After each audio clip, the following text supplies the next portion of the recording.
Hey, welcome to Alive on One, miniatures gaming podcast. I'm here tonight with it's just Jian and I having a nice, intimate conversation. How you doing, Jian? Yep, just a one-on-one conversation between me, Bork, and you, listeners. Yeah, how you doing, listeners? We can't hear you, but good. I think they're doing great, Stephen. I hope so. Getting through this winter, hopefully. If you live in any kind of cold area, it's been quite a winter this year. So, so we're here tonight. We're going to talk about Cabal. This is our faction focus. I've been trying to do the bigger ones for a while. We had various third parties at multiple times kind of canceling us, so we're just going to kind of take this on our own.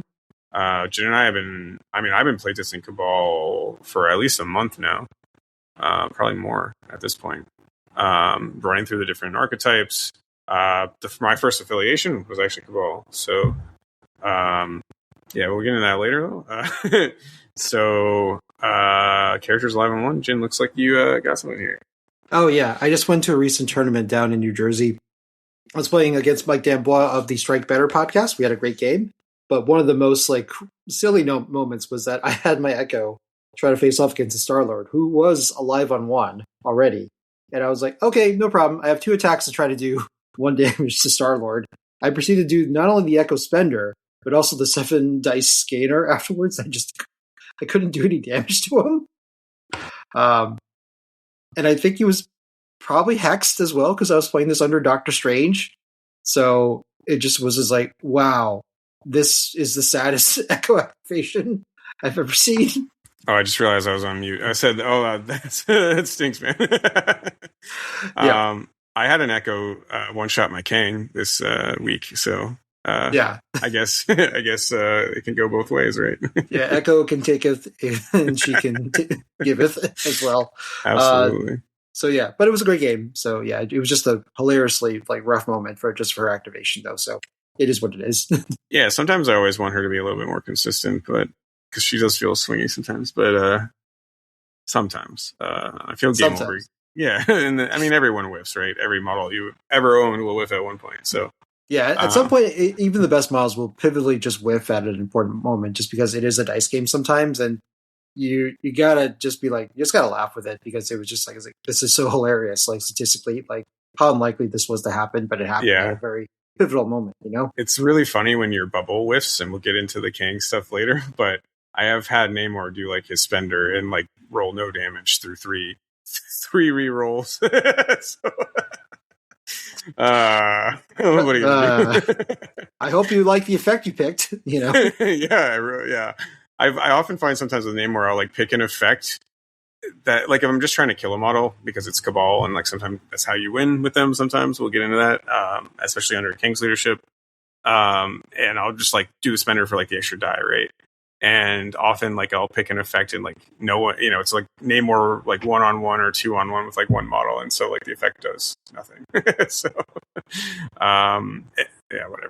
whatever. Okay, Namor is not Cabal. So cool. So moving on, we have our hobby catch up.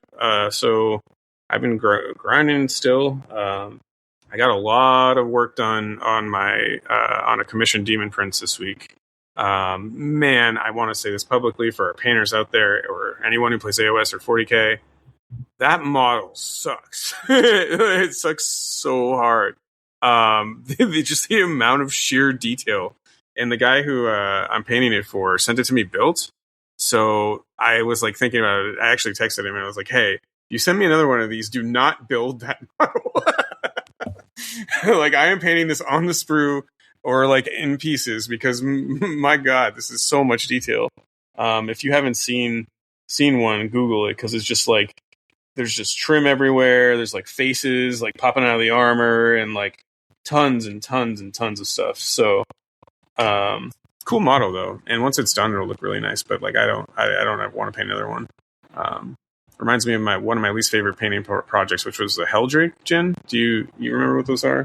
I do, yeah. It's the vehicle dragon, right? Yeah. They also have.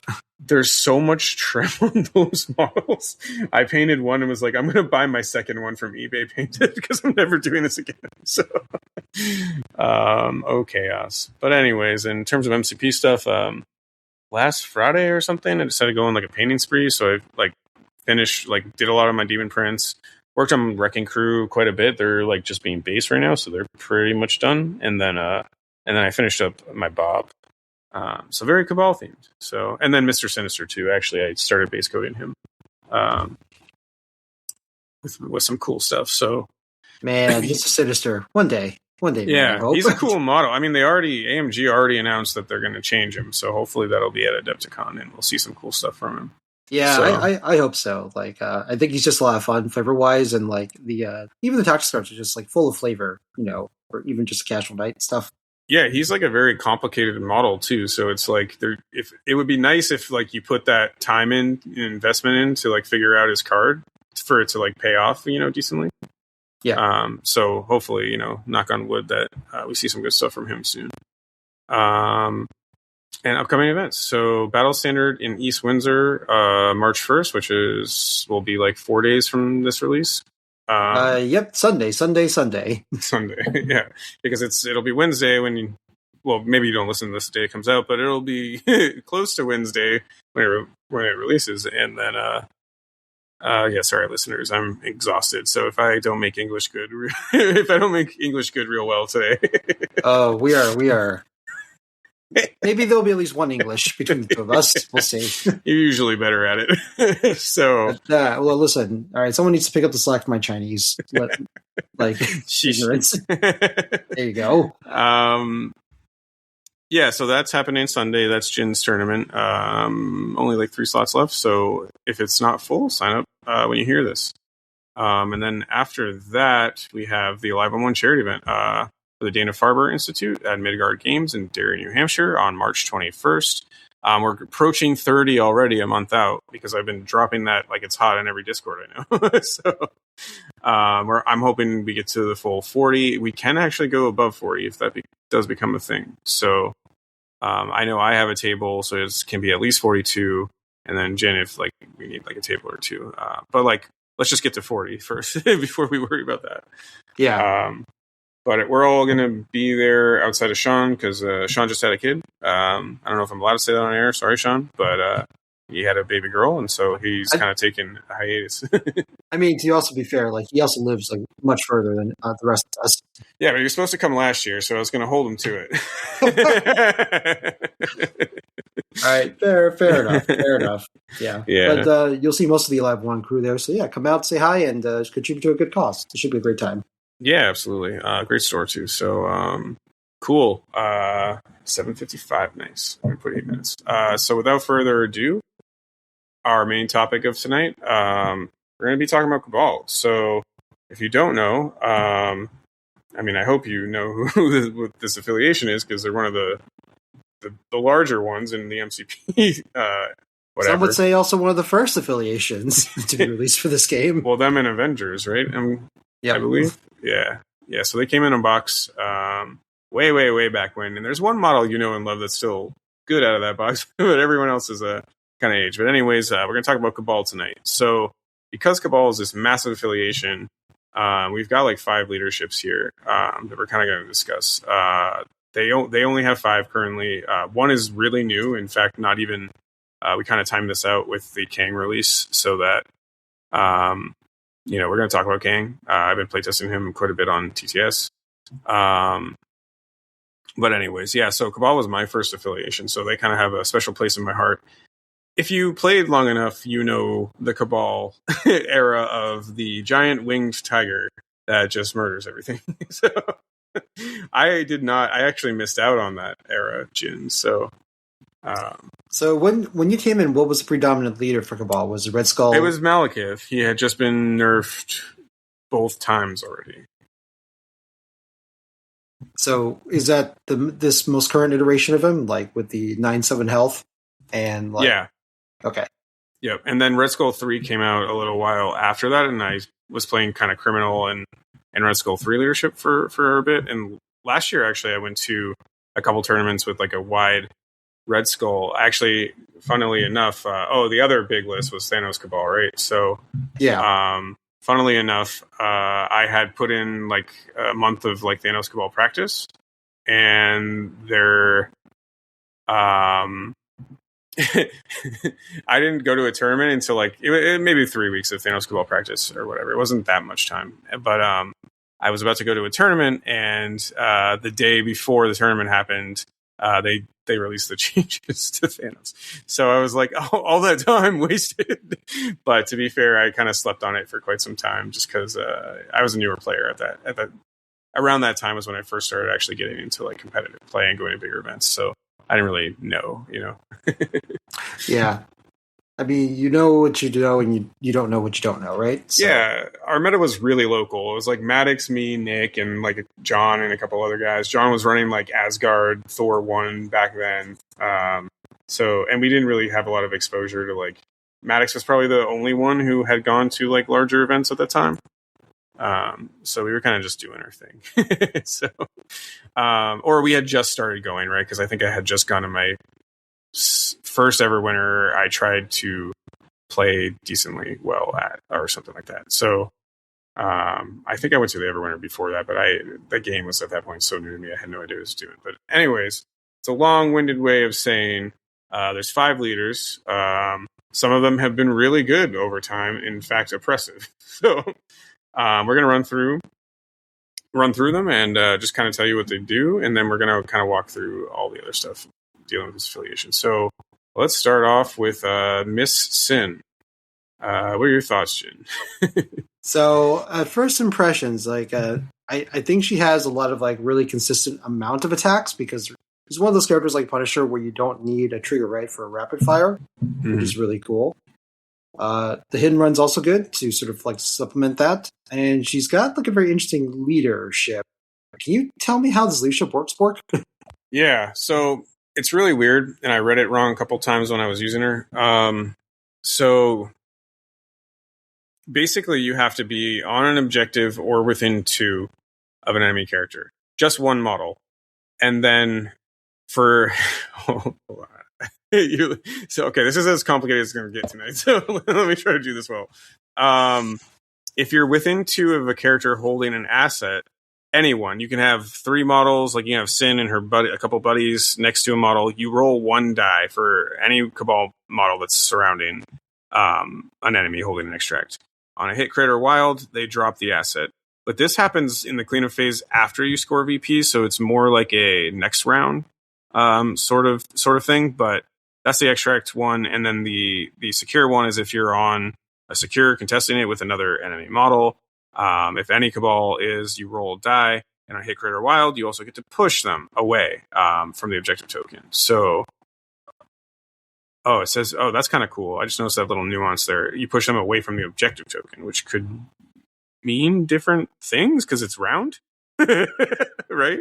Yeah, I guess that can get kind of hairy if they're exactly in the center of it, and then that's when you kind of just need to call a judge over for that kind of situation. Yeah, I'm just wondering where you put your like 6, your bent tool, because you could put it like away from the objective tokens technically at any angle. So, you know what I mean? Yeah, it's a circle. So you do your best to have it go towards the center of the objective token. So okay. you put the L like next to the enemy character that's going to get pushed, and then you just have that arrow point as close as you can to the center of the objective token. That's the best way to go for it. Okay, without weirding my own nuances aside or trying to game that a little bit more. So if you're contesting with an enemy, you do get to do that and you push them away. That one's pretty nice too. Actually, they're both like really good effects. Some of the problems with Sin's leadership is you have to bring Sin currently, and we were going to talk about this. So we're going to go through these models by release date. We're going to go through the leaderships. We're going to go through the models by release date, and we're going to do this because some general notes on these models. Cabal is a really old affiliation, as we mentioned. So a lot of these characters are quite dated and suffer because of it, or like are weirdly. Jen and I were just talking about this offline. They're weirdly like fill these specialist roles in the affiliation. Like they do one thing like particularly good, but they might be overcosted or have low health. Like these are common problems for every model. So we don't want to like beat a dead horse with a stick or whatever the saying is. a lot of these models suffer from that, and Sin is definitely one of them. So, Yeah. So, for instance, like she was statted with a interesting like health pool. So she's a 5/5, health in total, but they spread her health out to 4/6 instead, thinking that it's like, oh well, she'll have a good comeback turn, kind of like Deadpool. But the thing is, like Deadpool has a healing factor too. She does not. So once that health evaporates, it starts evaporating like very quickly. Yeah. I think they really thought the stealth was going to help keep her alive, but as you find out that, a lot of characters have good action, like compression, or they just have good general mobility to get within that sweet spot to try to hit her. And, 334 health, 334 defense stats, that does go down pretty quick. Yeah, so. Especially nowadays with the way the game's progressed. And I mean, the auto rapid fire is really solid.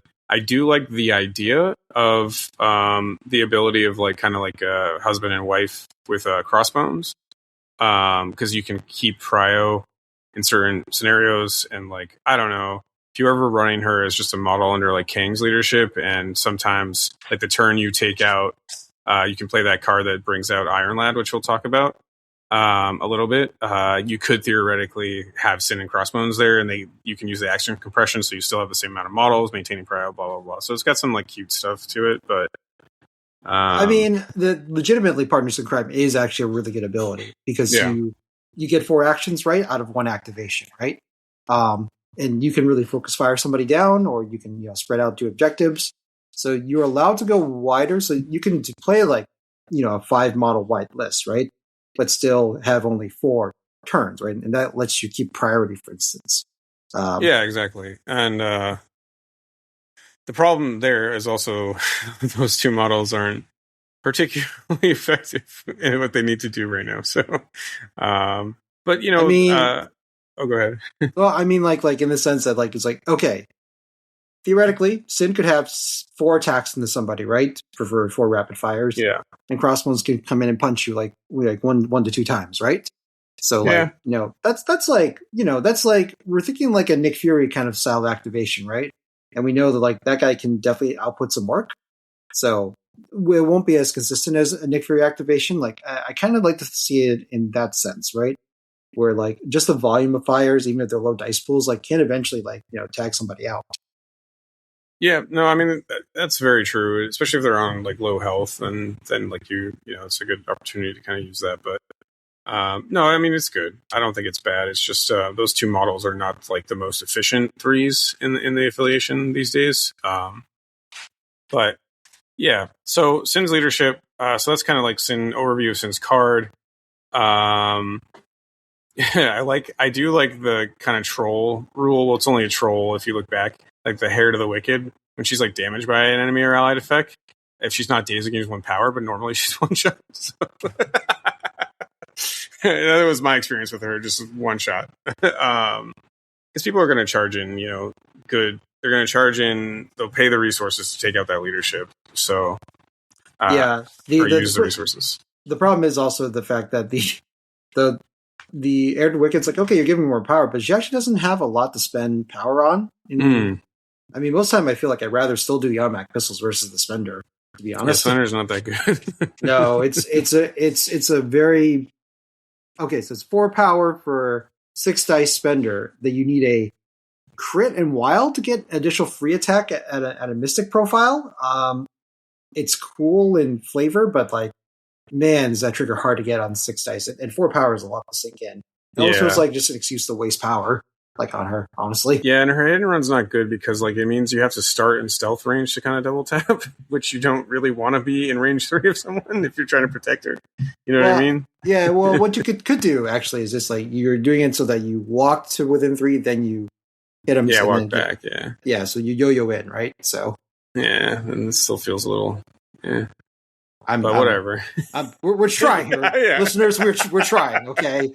But legitimately, though, the mission-wise, though, since you did get to play her a few times, so asset missions, definitely a win, right? That's primarily looking for extracts with her? Yeah, so when I was running the couple of practice games I played with her, it was D maps, F-shape, extracts, things like that. I do think you kind of want to score quickly, because she is the only 3-threat leader in the affiliation, so you can get a little bit more bang for your buck in terms of running more models. I'm not sure if that's the way to go with her. I actually, in my practice games, I do want to remark listeners too, like in full disclosure. I remember saying multiple times, like, it feels like something's here, but the amount of reps it would take me, I'd have to play Cabal for like a couple, like at least 3 months straight, just to kind of figure out where that list would go. So I do think, and I know people have done well with her, at certain times in the meta. So I forget the name of the person who had her in one of the TTS tournaments last year, but yeah, is it like Barbar Jonks or something like that? Where Jar Jar Binks? No. That's the thing. His name was a play on the Jar Jar Binks name, but yeah, really solid player. And he did really well with Sin Cabal. Yeah.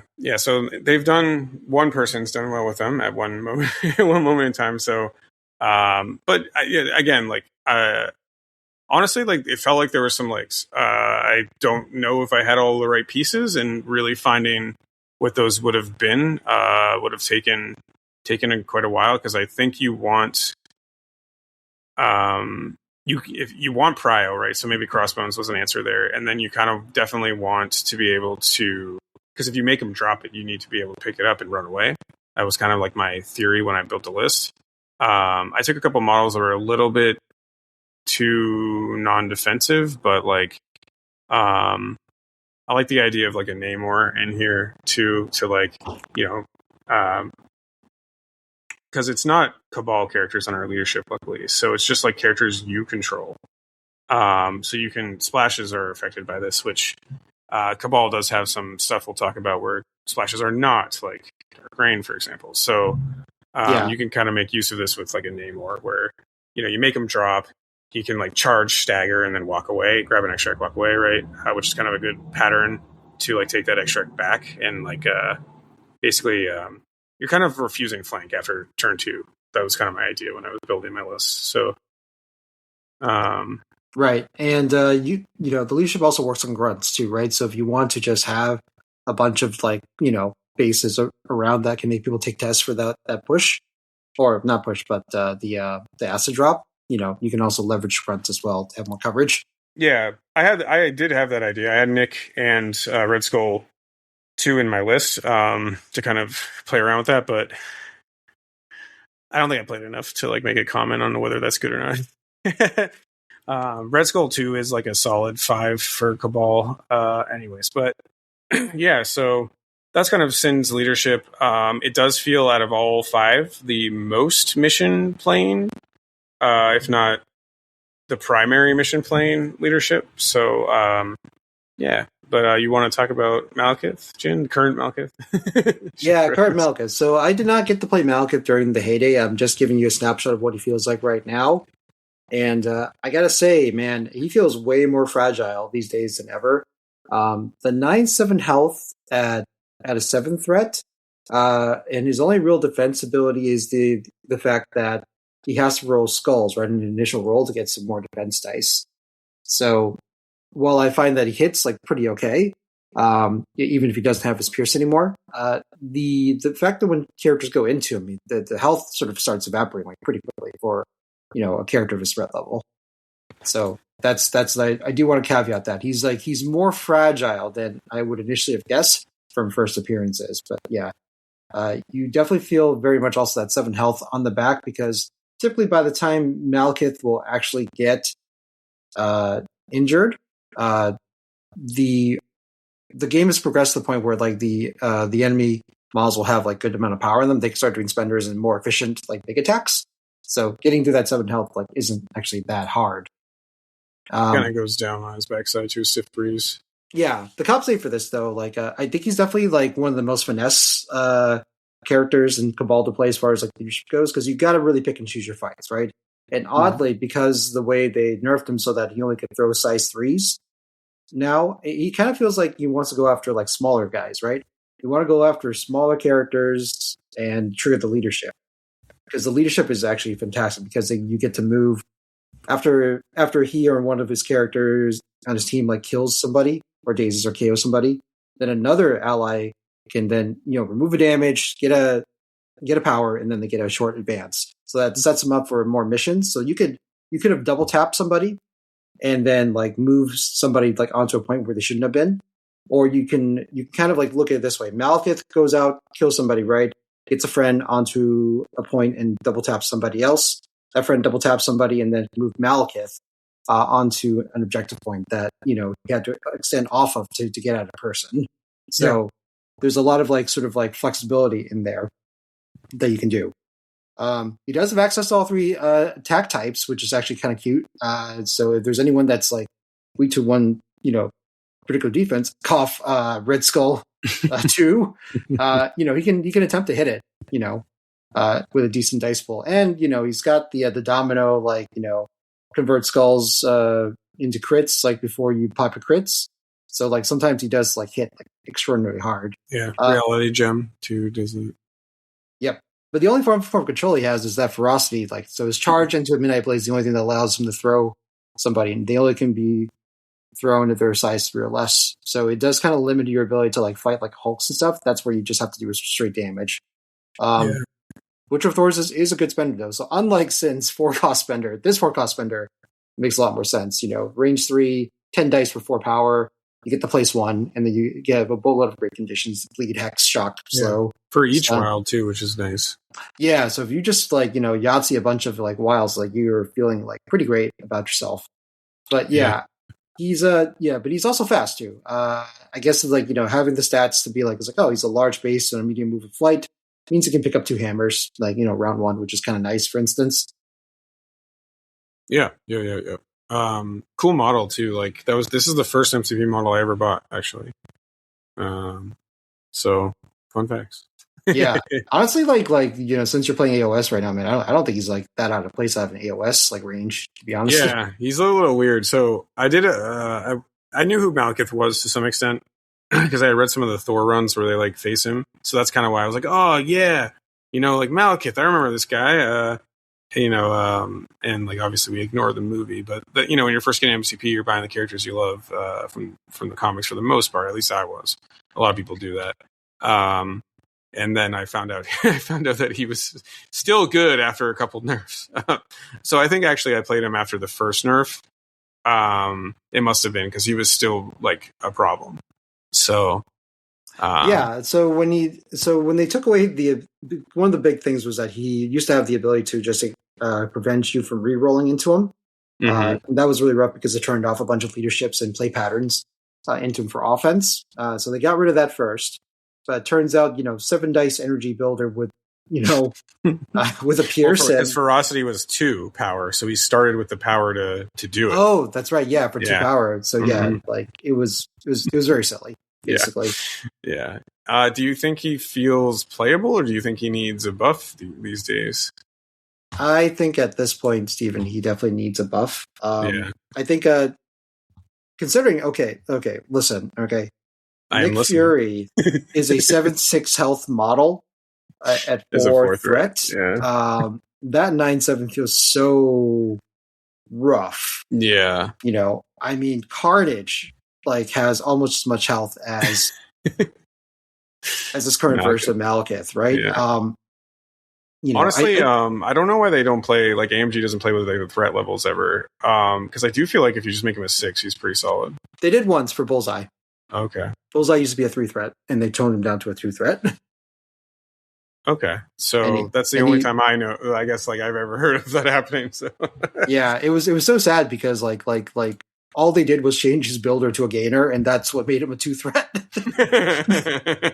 And I would say that that's still a buff, actually, like from like previous incarnation.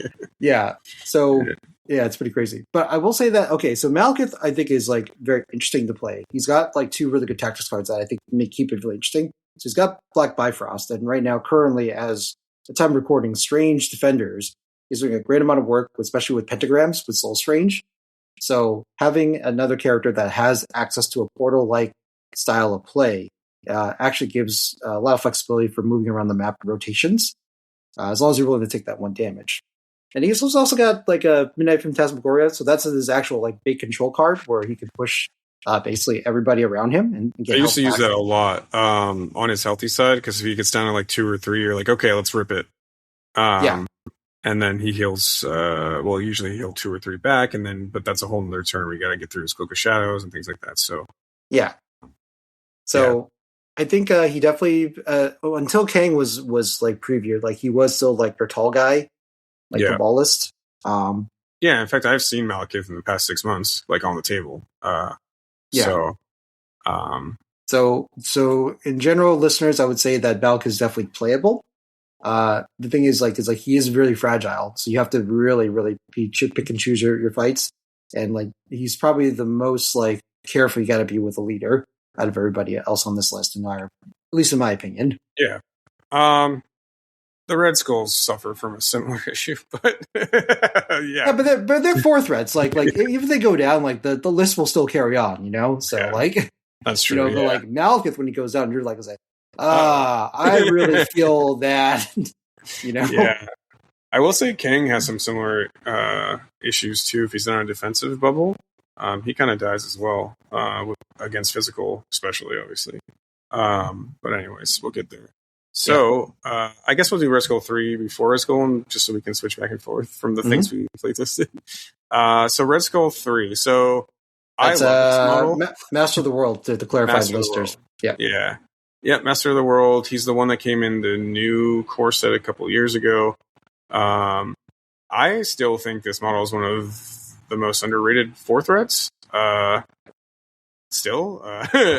mean, I've taken him in Dormammu, I've taken him, as a leader, but his kit, his leadership is basically, if you roll a skull, he has Malekith's, like, modifies stuff. So you roll a skull, once per turn, you can count that skull, it turns into a crit, or counts as a crit, so you get another die for a reroll.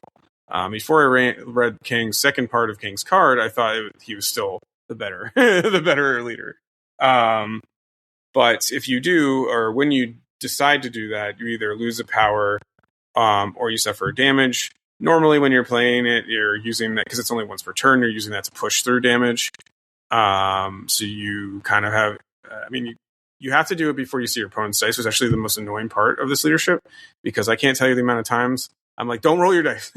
So, like, because I don't know, I don't want to have more information. I want to play fair. You're actually not supposed to have more information, right? So it's Domino, Red Skull's leadership, and also Malekith, like all those skull conversions, like require you to, at least for attacks, right? You have to choose first before you see their dice. Yeah, so like it does create that caveat where you tell your opponent, just wait till I decide, and then that's how you can roll. So, but yeah, I mean, he's kind of just a cannon for the affiliation. He's got 2 range 4s. His spender and his builder are both range 4. He can be basically energy or mystic with his 2 attacks. His spender often, I think he wants to play. I think out of all the leaderships, we talked about this, he's a little bit more mid-rangey. So, like, I think Red Skull 3 really wants to, like, I don't know. I used him on B maps a lot. I found he had a lot of success there, especially when Wrecking Crew came out last year. So there's a lot of so I think he's like more mid-rangey. So he wants kind of like the spread out stuff and whatever. So that being said, I don't know where I was going with that. I lost my thought. So I would say that he's got a really well-rounded kit, right? Yeah. He's got a variable place where he can either place himself, or a friend or a foe, right? Within range 3. So having just an access to a scalpel, even though it's only once per turn, it's still a scalpel, right? That you have access to. Yeah. My favorite part of him is he can spend his buddy's power. So he was a great Winter Soldier, the 3 threat kind of piece, because you could like tag team them together, spend the power off.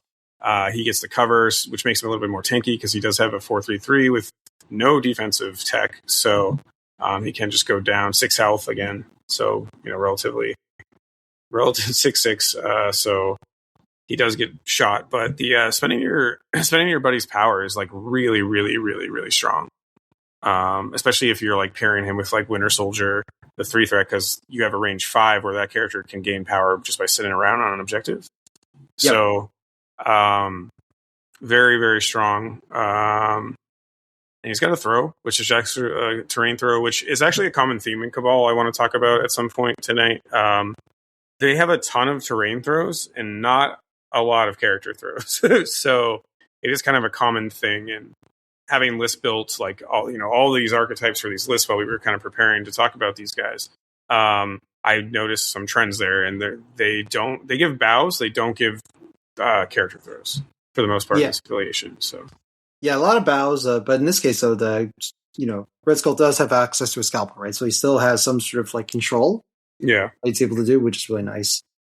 The power thing is interesting because, like, just for listeners, if you intend to run Red Skull, this is not immediately apparent. They need to route his card properly. So the power is only for the one who rules, where you can spend your friend's power. Do note that for superpowers, you do need to spend one power of your own before you spend the rest.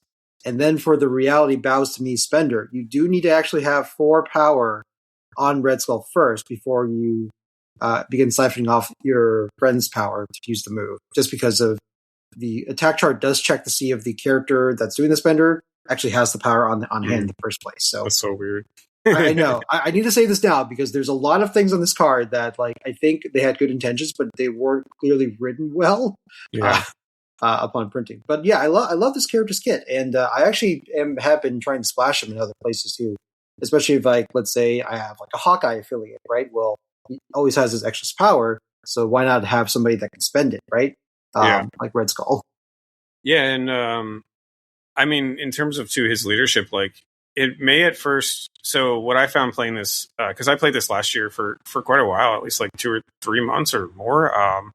I found that, like, despite having that, like, really, attrition based leadership, he's better when you can spread out your opponent's team, or when you can, like, battle other characters one-on-one rather than, like, a kind of like mass down the middle sort of fight. And that's because, well, A, he can go a little bit wider than, he's only a 4 threat, so he can get a little bit wider. But, like, B, it's because it's, popping the skulls only once per turn. And to be honest with everyone listening, it sometimes doesn't happen. So you need to be able to, like, play the mission, and his kit, like, is definitely designed to do that with displacement, redirecting things, having to throw, so doing little chip damage when you need to. So, and, like, handing out shock as well on his builder is, like, also solid. Plus he's range 4, right? He doesn't want to, like, go to the middle or anything. So you have to kind of, like, bide your time. And it feels like this leadership works better, like, one-on-one with another character, because it effectively, like, gives you a crit, so automatically changes the dice and then gives you, like, a reroll. So you can, like, push through the damage you need to like, hold a flank or something. So at least that's what I found with him. So yeah, and the fact that you could choose the fact if it's a mystic or energy builder is really big as far as giving him some options. He's hilariously pretty good into his 5-threat grunt version. That's true. Yeah, because he can target, like, the defense that's weakest. But yeah, range shock, I think, has been one of the most interesting things to sort of keep people alive. And I agree that because he doesn't have the reverse bodyguard like Red Skull 1 does, he does actually want to have a more wider spread of, like, conflicts going, right? You don't want to have everybody, like, death rolling down a death alley like an EMAP or something, right? Yeah. I don't think he wants to do that. Yeah, like, I think a really good piece for him, like, 2 really good pieces, we'll get to this, but, like, I do want to mention right now is, like, a Wrecking Crew runs really well with his leadership. So does, like, a Winter Soldier 3, as previously mentioned. But I think Wrecking Crew, like, really benefits from his game plan. So yeah, I think for sure any sort of high volume attacks, right, you will likely see a skull in one of those roles. So that's where it probably comes in. Exactly that, and, like, because of that, Wrecking Crew can kind of be a self-sufficient model when you yeet them forward, holding down, like, a flank on their own, which he really appreciates. And if you need to, you can get them out of there. And they actually can't spend their power that well. So when they get above 6, you're like, okay, I'll spend your power, right? So yep. Cool. So that is Red Skull 3, Master of the World. Now let's move on to the first Red Skull. So the OG. Who is just called Red Skull. That's kind of nice. Yep. So unlike Steve Rogers from that first core box, Red Skull actually remains unchanged. So he has a lot of, like, interesting peculiarities on his card. His strike attack, his basic builder is just a normal physical punch, but it can push someone any size. Because at the time when he was made, there weren't a lot of big models outside of, like, Hulk. So just like, yeah, just let him push anybody. But now, like, the fact he can still punch a sentinel and push him around is pretty funny, I think.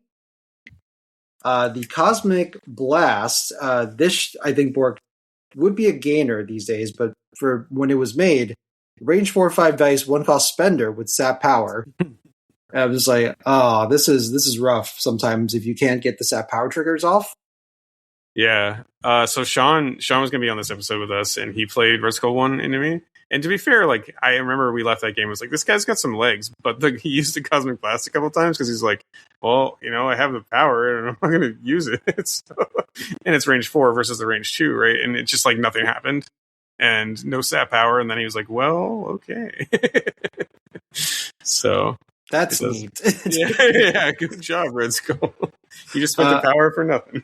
Yep. Unleash the Cube, actually a really good spender. Range 4, 7 dice for 4 power. Again, all of our leaders have four power spenders so far. So if this attack deals damage and it's an energy attack, after resolve, this character may throw the target S, and there's no size restriction. It's any direction, no size. So again, throw a sentinel, hilarious. And then you can also give that character stun, and also AoE any character within one of that target character stun as well. So this is pretty crazy, I think, as a spender. So yeah, fun builder, weird spender, lower cost spender, but then like really good big spender on him so far. So the way this all makes sense is the fact that like his leadership is actually like, I think, really powerful in my opinion. It feels like this is what Cyclops wants to be, So each time an ally character damages an enemy character with an attack, after the attack resolved, the attacking character gains 1 power. So, you think about rapid fire characters or beam characters, right? Each time one of those attacks does damage, on top of you gaining a normal power for them being gainers, you also get an extra power from this leadership. So that's how they sort of try to justify the Cosmic Blast, I think, being like this 1 cost spender. But it's still kind of, like you said, sometimes Sean like fires it right and just does nothing. Yeah. And you just wasted 1 power in 1 action. I was like, cool. Yeah. I'm just noticing that like Mephisto. Did you have Mephisto on your list? I do, and oh boy, is he awesome in this!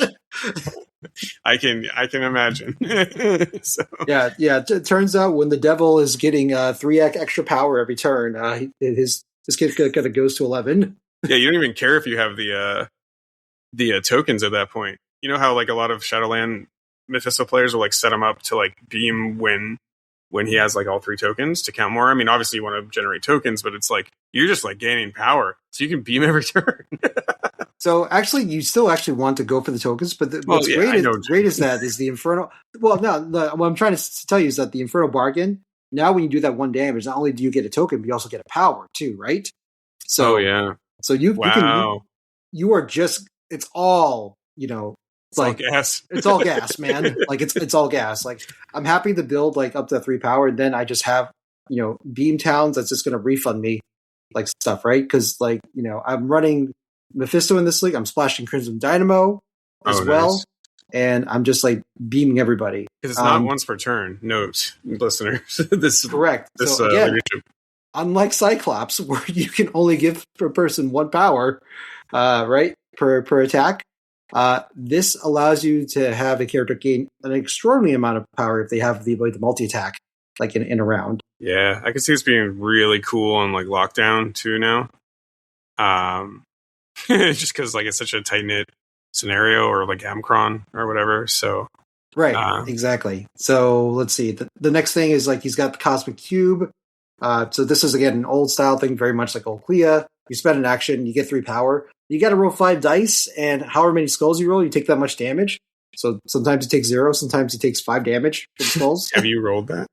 No, I haven't. Actually, the last 3 games I played, I have not rolled a single skull once, and I'm just like, okay, I am karmically due for a 5 damage skull roll, like soon. Yeah.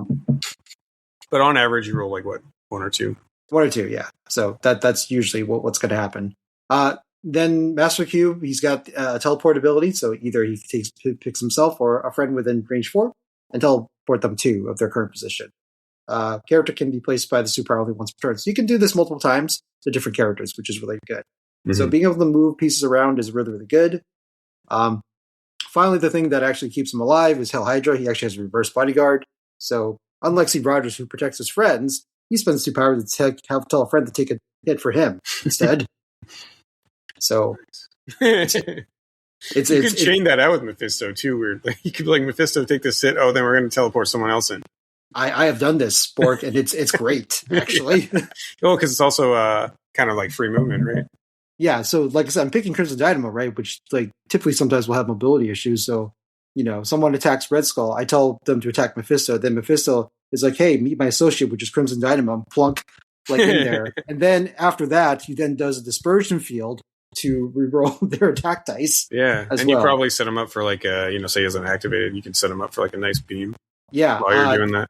It was not hard for me, like with like either Crossbones or Dynamo, to have them attack twice onto 2 or 3 models and have like most of my power capped at that point. Yeah, I believe it. And then you just kind of like witty banter the whole game with that power. So yeah, exactly. And so for him, it's just like trying to get that initial power started. Like him, if you roll bad Cosmic Blast with him, you're going to have a rough time with him. But if you do actually get the power train kind of going, and you have characters that are able to support taking hits for him, I think he's actually an interesting leader that more people should probably try out, in my opinion. Yeah, I mean, I feel like if you just accept like Cosmic Cube stuff, you might be okay too, like as an alternative way of relying on the Cosmic Blast. But yeah, I mean, there's some legs to this, I feel like, and I feel like every time I've faced it in our like play test sessions, like it's been like there's something here, So yeah, and he does have access to a reactivate character with Cosmic Invigoration. I don't know how good that is because usually the problem is that Red Skull's power is mostly spoken for a lot of the times, but you could potentially reactivate a character as long as you're willing to have him take some damage, potentially. Yeah. Oh, that's his card, right? Yeah. Sorry. Yeah. So he has to Red Skull has to be within 2 of an ally character with an activated token. It doesn't have to be his active turn. He just has to be within range 2. He spends 2 power, plays the card. You roll 3 dice. Every hit, crit, or wild will do a damage to the ally character, and you remove their activation token. Yeah. Yep. So also of note, both these Red Skulls we just talked about also have access to Cosmic Obliteration, which is a great card. As you've probably seen through Red Skull 2, you spend you spend however much power, and every enemy within 3 for however much power you spend gets Hex Root Incinerate. And then I've seen this like in and out of. So I've also like done some Cabal research as we've been like prepping for this too, and I have seen like quite a bit of Victory Assureds in and out of either Red Skull 3 or Red Skull 1 list. So it's just another beam. Actually, it's really good with him, right? With Red Skull 1, gives you access to a beam. The problem is you have to suffer 5 damage to play it. So it's kind of like a Hail Mary to some extent. But yeah, I'm not brave enough to play this card. Yeah, I figured, but like it does like so when do you suffer the damage? So you have to be alive enough to suffer 5 damage. So but it does add up to 5 damage. Oh, okay. So you could just do a 7 dice beam for 1 damage. Yeah. So that's not too bad. But yeah, I've seen that card in and out. I haven't personally played with it yet. I do kind of want to try it out on like Red Skull 3. But it definitely fits with Red Skull 1's leadership for sure. Cool. All right. And now, without further ado, here's a public announcement. Michael Waller, you were right. I'm sorry. So it turns out when you read a leadership wrong, you think they're worse than, well, I didn't think it was bad ever, but you think they're less good than upon initial reading. So, we have some listeners out there, friends of the podcast, who may or may not read so good. In this instance, I was one of them. So we're going to talk about Kang. He'll be out probably, he's out in a week. So this will give you a little bit of time to kind of like think about him a little bit. I have play tested him a lot. I've definitely played over 10 games with him at this point, if not more. 10's like probably approaching the smaller amount of games. So Kang's leadership is a reroll mechanic. So once per turn, each allied character can reroll one die in its attack roll.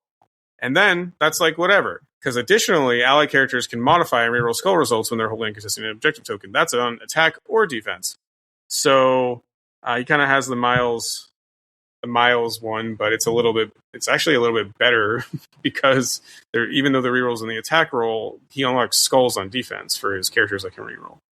Well, no, it's both very similar in the fact that they just have you the ability to reroll skulls in general. So right, reroll to offense, defense, or dodge rolls, right? That's what I meant, right? Because the Miles one doesn't work on offense. No, it can, but so it's two-parter.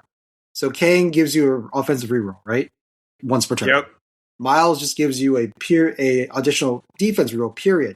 Then second part. By the way, it's the same exact thing. Yeah, skulls are just unlocked for you if you're doing the mission thing, and so if you have another source of rerolls, like let's say Zemos, offensive rerolls, or like you have a Spider Sense, right? That or Dark Rain. Yeah, yeah. So you can modify skulls in those instances as well. So it's like here's something specifically useful, but then the fact that skulls are just unlocked in general opens up a lot of avenues for dice mods. Absolutely. And so Kang's kit felt underwhelming. I know a lot of people think it's underwhelming. I actually don't agree. To be fair, my temporal rewinds never work, which is kind of a bummer. That's a skill issue, Stephen. Yeah. Oh yeah. Yeah. Every time I've used it, it's like, oh, I'm blocking nothing. Oh, I'm still blocking nothing. But anyways, so he's got I just mentioned temporal rewind. This is a recal just for him, though. It's not like Adams. It's simply for Kang when he's attacking or defending. Well, the thing is it actually does affect both players. Well, yes. I just meant like you can't use it on his buddies. Right. Yeah. Adams you can use on someone on his team. This one you cannot. So, but So before that though, his kit basically like you start your activation, you can either bump, remove a condition, or remove a damage. And each time you re-roll dice, the first time you re-roll dice in a turn, which means if your opponent hits him and he gets a re-roll, he does also gain power. He gains a power. So Kang is a really good, actually, safe grab early game because you don't necessarily want to eat him up the board all the time. He does die to physical attacks like it's hot. So he does have that bump. So you can bump, medium move, grab an extract, walk away. So he does open that play pattern up for Cabal. Should be noted for listeners that he is actually on a medium base, which is why he does end up being a safe grab between the size of his base and the medium movement. Yeah. The one bump. Yep. And so he can do that if you need him to, or he can just bump, move, maybe punish someone on the midline too, which is also another great way to use him. His builder is range 3, which is great because with a bump, medium move, you can hit most things, especially on the midline or even on like maybe a back like Mcron or something. If he's within 2, he doesn't get a reroll, so that's kind of how he generates power. So you ideally want him within 2 when you start hitting with the 30th Century Arsenal. And then on a wild, he can give 1 condition, Incinerate, Bleed, Hex, or Slow. Typically speaking, I'm giving out Incinerate, I would say, with this affiliation, because this is, I think you can play him mid-rangey. He's less mid-rangey than Red Skull 3, I think. Ideally, you want to really take advantage of like a bubble type team with him, Zemo, Namor. I use Tigra as well, which I actually think is a really good piece, which people... Okay, so funny enough, I'll tell our listeners this. So Ben Locke gave me the idea for Tigra in this list. And I go to like play him or show him my list recently, and he goes, "Why do you have Tigra in there?" I was like, "Bro, you're the one who suggested her." So that's funny. Yeah, I was like, "Are you serious right now? Are you trolling me? Like, I know I troll people a lot, but like, is this happening right now?" I could very well see Ben like trolling himself with his own suggestion. So Yeah. that's pretty good. Yeah, No, Tigra's solid. Like, yeah, I got to play that against you, and just having that, reroll on deck, keeps him alive, but also generates that power for him, right? Yeah, and having an L move, like a character who has stealth within 1, like I actually think Tigra's like a really good splash under Kang. After playtesting a bunch. And this is also 2 characters that give out hexes, so you're kind of like, you have the strange leadership, like, in a way. Yeah, absolutely. You at least have access to that game plan if you need it, right? But his other attack, it's a spender. His first spender is 3 power, 6 dice, area 2. No rerolls here, but if it's dealt damage, they gain shock and stun. This I use very little, to be honest. It comes up very situationally. But if someone is, really bunkering, it can be like a decent way to throw some damage on multiple characters. And then the spender, which is like the bread and butter here at 6 power, 9 dice, range 3, with the caveat that you may reroll any number of attack dice for this attack.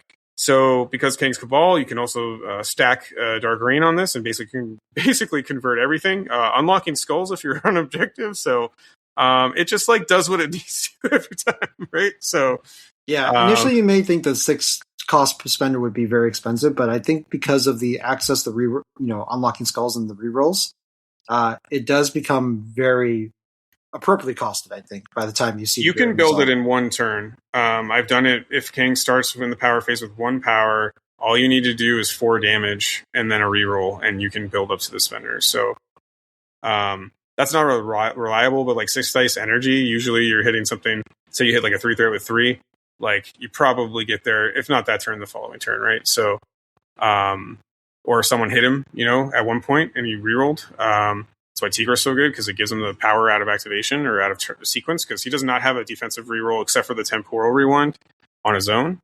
So giving him a free reroll just like makes him gain power like a boss. So yeah, and it's not like you have like the best model in the game with strategic genius, just running around either. Yeah. Okay, we'll get to Zemo in case. But I'll say this for Neuroshock Field, right? I think an application that I can see for Fork is that you could like see that there's going to be a clump of like really dangerous enemies, right? That are coming your way. Mm-hmm. And maybe you can't kill them, but you know that a shock will really like dampen their output, right? So say it's like a couple of rapid fire models or like, just models that just don't want to see any of their dice decrease, right? So getting that shock out, I think, is like really good as an AoE for only 3 power, which he does build very easily. The only caveat is like he would feel a little bit more like a 6 threat. I mean, I think he does for the most part, but like most games, he feels like a 6 threat. Sometimes he doesn't. Like occasionally, he feels like a 5, except for the leadership. Like if you run him like under Red Skull 3 or something, I think that's like problematic probably. But I wish the shock was like before damage on automatic, because like the damage condition, depending on the team you're going into, especially the teams nowadays, like Guardians and Defenders, are kind of, they're relatively decent. Like Bill's 444, Adams 444. So like with rerolls, right? So the chances you get a damage on them is like less reliable. But like I do think that is a good thing to point out, like situationally. Yeah, well, I mean, but you have an innate leadership reroll, right? And you also have characters that could give you rerolls as well, right? So yeah, for sure. I think the once in future King, I have one shot at Adam Warlock with this so if you hit him before he has 4 power, or like he spent his power or something, you can one shot Adam Warlock with the once in future King. So just keep that in mind. But only hit him when he only has 2 power. You know what I mean? So you just have to time it right. Like that is a way to play an Adam Warlock, is like watch his power, root, stuff like that. So but anyways, Adam Warlock aside, Kang's really good. He does unfortunately come with some of the most confusing cards I've ever read in MCP. So I think multiple times I didn't know what was going on. We will try to summarize them for you here. And I know, Jen, I've asked you in private, been like, what does this mean? Yeah, and I like how I still got it wrong as well. And I'm just like, oh, this is bad. This is very bad. And you're really good with like rules and like reading the stuff. And if you get it wrong, I don't know. There's no hope for any of us. So, they are very dense, listeners. Yes. Which one do you want to start with? Let's start with the one that I personally use a lot. It's Chrono Manipulation. I'm not sold any of these are like mistakes with Kang yet, but okay, let's not do the top part is really confusing, but I'm going to try to summarize. Basically, the top part says you put a time stream token on a round on like the scoreboard. That's basically all that it really says. It does have this weird wording about returning the card to your available team tactics during the first cleanup phase. I don't understand that at all. So the reason is because when you play this card to put the time stream token down, right? And then you are allegedly supposed to discard the chrono manipulation afterwards. So you wouldn't be able to, use any of the buffs later if you didn't get that back. So that first part is instructing that after the first cleanup phase, you get this card back into your 5. Okay. That makes more sense. Basically, I was just ignoring that and putting my time stream token down. So, which is actually how it works, anyways. But so the real kind of juice to this is so there's also been some arguments on this.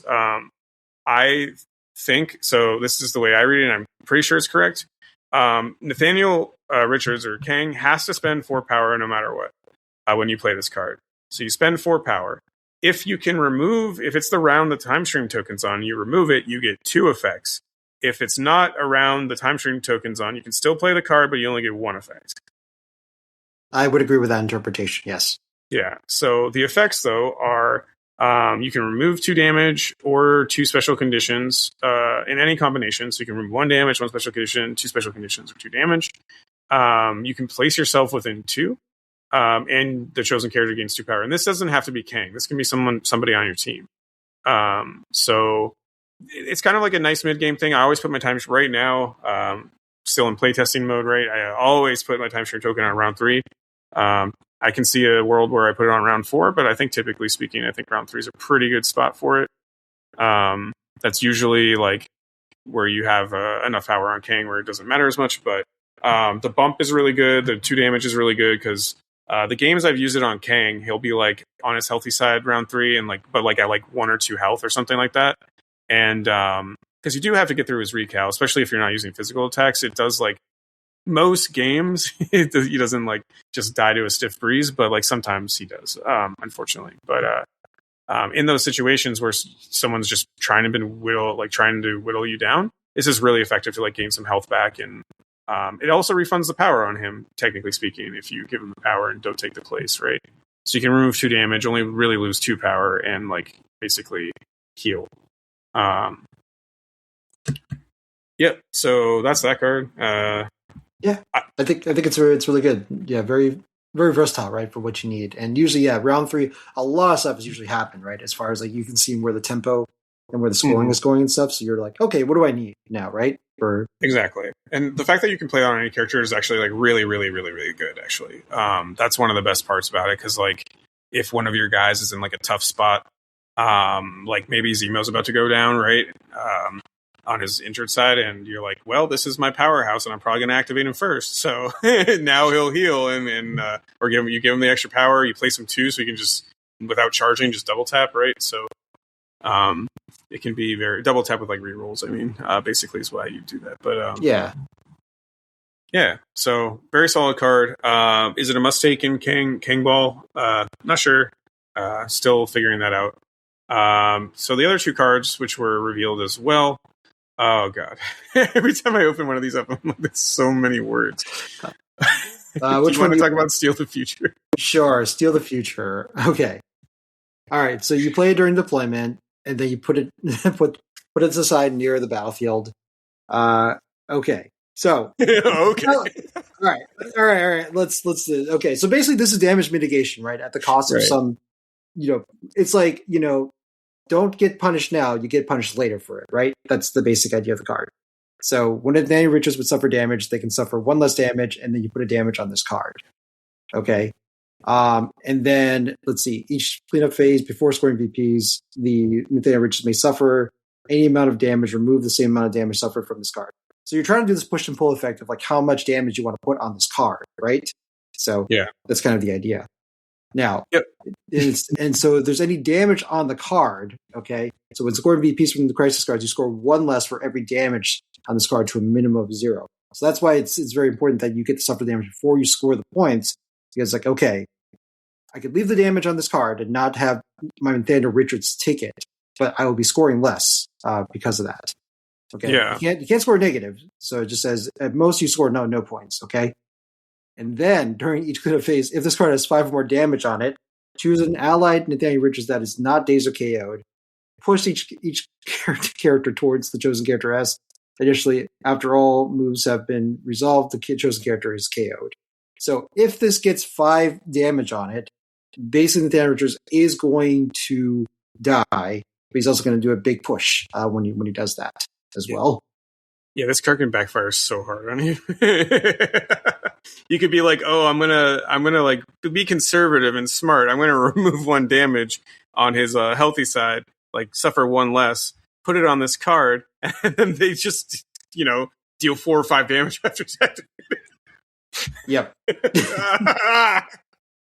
Yeah, there goes your Kang. Yeah, I don't know. This card feels like it doesn't even feel that fun. I feel like there was a different space that they could have put, gone with this and made it interesting. But yeah, this would have been more fun if the next card where we get to bring another Nathaniel Richardson allows you to still have a Nathaniel Richardson in the cleanup phase, because then you could have sacked that guy for that instead, but it doesn't. They thought about that because they want a balanced experience, I guess. Yeah, I don't know. I feel like Seal of the Future is definitely a miss. But moving on to the next one, Trust No One But Yourself is definitely interesting. I don't currently use it, but like I do feel like it's not a bad card. So basically, it has the same thing at on the first reactive, which is you put a time stream token down. When you double this with like chrono manipulation, you can actually like put 2 down. And you don't have to; they're not tied to the cards. So you can mix and match when you're going to use these. Like say you put a time stream on round 3 and a time stream on round 4. You can like play around with when you use your time or remove your time stream tokens. So it does give you that advantage a little bit. But basically what happens is during the power phase, you can remove an ally time stream token from the current round. And then you can spend any amount of power to play this card. I think one of the biggest reasons why you won't see this card is because the amount of power you actually have to pay, where you could just spend her on Kang. But basically, you have to have Iron Lad in your roster, effectively, practically speaking. And if you do, you have to spend 6 power to get the 3-threat Iron Lad onto the board. And you place him within 1. He's now part of your squad. But after Iron Lad goes, and we're talking about this from the Cabal, you can't even do it on the other end because you have to have 12 power, wouldn't you? Correct. I don't think it's physically possible for you to summon Kang the Conqueror. Okay, so it is only in this situation. You have to have 6 power. I don't know why they didn't just make you spend 6, but here we are. Walls of text. But you put him down for that turn. He is part of your squad. I mean, Iron Lad's a really good model. Like his kit's pretty good. You get to activate him, and then he's removed once he's done in the activation phase. So once he activates, he's gone off the board. Actually, it's at the end of the activation phase. So you do have time. Yeah. So the end of activation means after every other character is gone, basically for that round. Is it after scoring or before scoring? Before scoring. So right before you go to the cleanup phase, that's the end of the activation phase. So if you have like sacrifice, right, reverse bodyguards, things like that, you can use, Iron Lad for those purposes, right? If he's just going to die anyway. Yeah. Yeah, and he does have displacement on his card, which is really good. Range 3 or 4. I forget. This is where I actually forgot what Iron Lad's card does.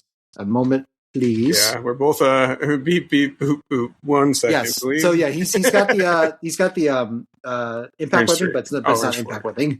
Yep. So if you bring him back round 3, he starts with 3 power, so you would have his spender online as well, if you which is kind of a mini version of Kang Spender. So, yeah, I mean, I think the real tax on this is the 6 power. Like Kang, when he starts getting going, wants to use his power for like his chrono manipulation or whatever, his reroll, temporal rewind. I mean, so like the recal, he wants to use it for his throw. Like the throw has come up in way more than one game for me. Just to like, if you leave someone on 1, here you go. And with the prevalence of people taking brace less and less, like this really does kind of matter. So I just feel like his things on his kit are so expensive. His spender 6, recal's 4, throws 3. It's just like spending 6 just to have an extra activation. And the real issue becomes like, when I'm using Kang, I really, really, really want to maintain prio most of the time. And bringing in an extra model switches prio to your opponent automatically, right? So, because you have to activate him, he's in the activation order. So it does create this world where like you can only really do that when you kind of don't need prio anymore. And usually with Kang, when you don't need prio anymore, you're in the driver's seat to winning the game. So it just feels kind of like a wasted card. So, devil's advocate here, literally. So, are you the devil? How is that literal? No, I'm thinking like in a tall list, like with Mephisto and stuff, right? So you start with like Kang and Mephisto, right? That's like 11 points to start with. Like, let's say we're going to run a pretty tall list, let's say 4 wide. So, for a round, you can essentially get an extra body like on the board. That's not going to mess with your priority activation very much, right? Supposedly if you went first and it's 5v5, if you bring in the Iron Lad, then it's probably fine. That's true. I think the problem has been like, I'm playing recently, the like kind of the good teams are like Adam and Defenders, and typically speaking, they're going 4 wide just like you. So it becomes dicey in those matchups, but maybe you just don't. If you're playing those two, you don't bring the card, right? So the other issue is Iron Lad does take, or issue. I don't want to call it an issue because that sounds negative. The other concern or like thing you have to think about when you use this card is you have to have Iron Lad in your roster, so he takes up a character slot. And if Kang is like your only leader, right, that becomes like a harder sell, right? Because then it's like, oh, this character can only be brought in for this one particular card, right? That requires a lot of setup. And requires a lot of resources to use. So, so I'm not currently using it, but I don't think it's a bad card. I do think it's actually like a pretty solid card. But I think you might see it. I don't know. I'm not currently using it. Yeah, I think so far Chrono Manipulation would be the easiest. Like you see the through line of like how to use it. I think it's going to take a little bit of tinkering to get Seal of the Future and Trust No One But Yourself to do something interesting. And I am happy to be proven wrong and be blown like my socks off, like some sort of crazy activation or like like play style that someone figures out later. Maybe Seal of the Future will be one of the most oppressive things that happens later on. I don't know, man. Like, yeah, I don't know. Honestly, he does die really easily, so like I got to play around with these cards in some practice games actually a little bit more just to like come to a more definitive decision on them. Yeah. So I can't outright say that these are bad cards yet. I just say that maybe I just don't understand like what's it going to be like to use them. I will say on first pass, they feel a little underwhelming or punishing to your own team in some ways. So that's my first pass. Kind of, you can think of that as like a hot take based on the amount of games I played with this leader. So, but yeah, we'll see as time goes on. Maybe, who knows?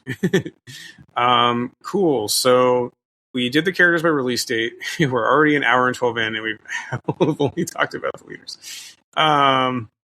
Okay. So do you just want to say one good and one bad thing about each character? I kind of want to say their best leadership too, or what we think that is. Okay, sure. Or like where you could see them. Okay. So going back to release date, and guess who's number one? The old Baron. You know him. You love to hate him. It's Baron Zemo. I thought Baron Zemo was broken before Kang's leadership came out. I have to say, under Kang, I have never felt more dirty playing into my opponents. He is insane. It turns out when you give him rerolls, a team tactics card that gives you a Cabal character's rerolls, and you still have I'm a Baron, and you unlock skulls. You just mostly convert everything that you roll. There have been often times where I'm using Baron Zemo under Kang, and I go, just give me crits, because I know everything else is going to convert. It's pretty bad. Yeah, like getting 2 crits and like 4 skulls. You're like, 7 dice, 7 damage. Or something like that. Yeah, I'm sure there's a different spread of that. But yeah, let's say you get like 2 crits and 3 skulls. You're like, I am perfectly okay with this, actually. Yep. You're like, wow, this is going to end up being like 7 damage probably. But yeah, I mean, like if he's in a bubble, you have, with Namor or something, he's got his own reroll, Namor reroll, then the Kang reroll, plus full rerolls for 2 power, right? Unlocking skulls. It's just, it feels a little strong. So yeah, I don't know if you have anything else to say about Zemo. But no, I think everyone knows, and because of like how just generically good, solid, self-sufficient Zemo is, he's also a good team player because he's a force multiplier with strategic genius. So I would say that in general, he's just going to be good for every leader on this. Yeah, he's your 3-threat par excellence, I think, for any leader. Yeah, if your core just starts with Zemo plus leader, like it's not a terrible thing to start off with as a training wheels version of Cabal, whatever version you want to run. Yeah, I agree. If you haven't experienced Kang Zemo, though, I recommend finding your local Kang player, or soon to be, and letting him run Zemo. It feels real bad. I think I one-shot Malekith with him in our game, Jim.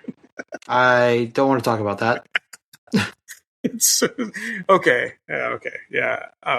I feel terrible. Like I've almost never felt like I'm playing dirty MCP. Zemo under King just feels like, oh yeah, this is brutal.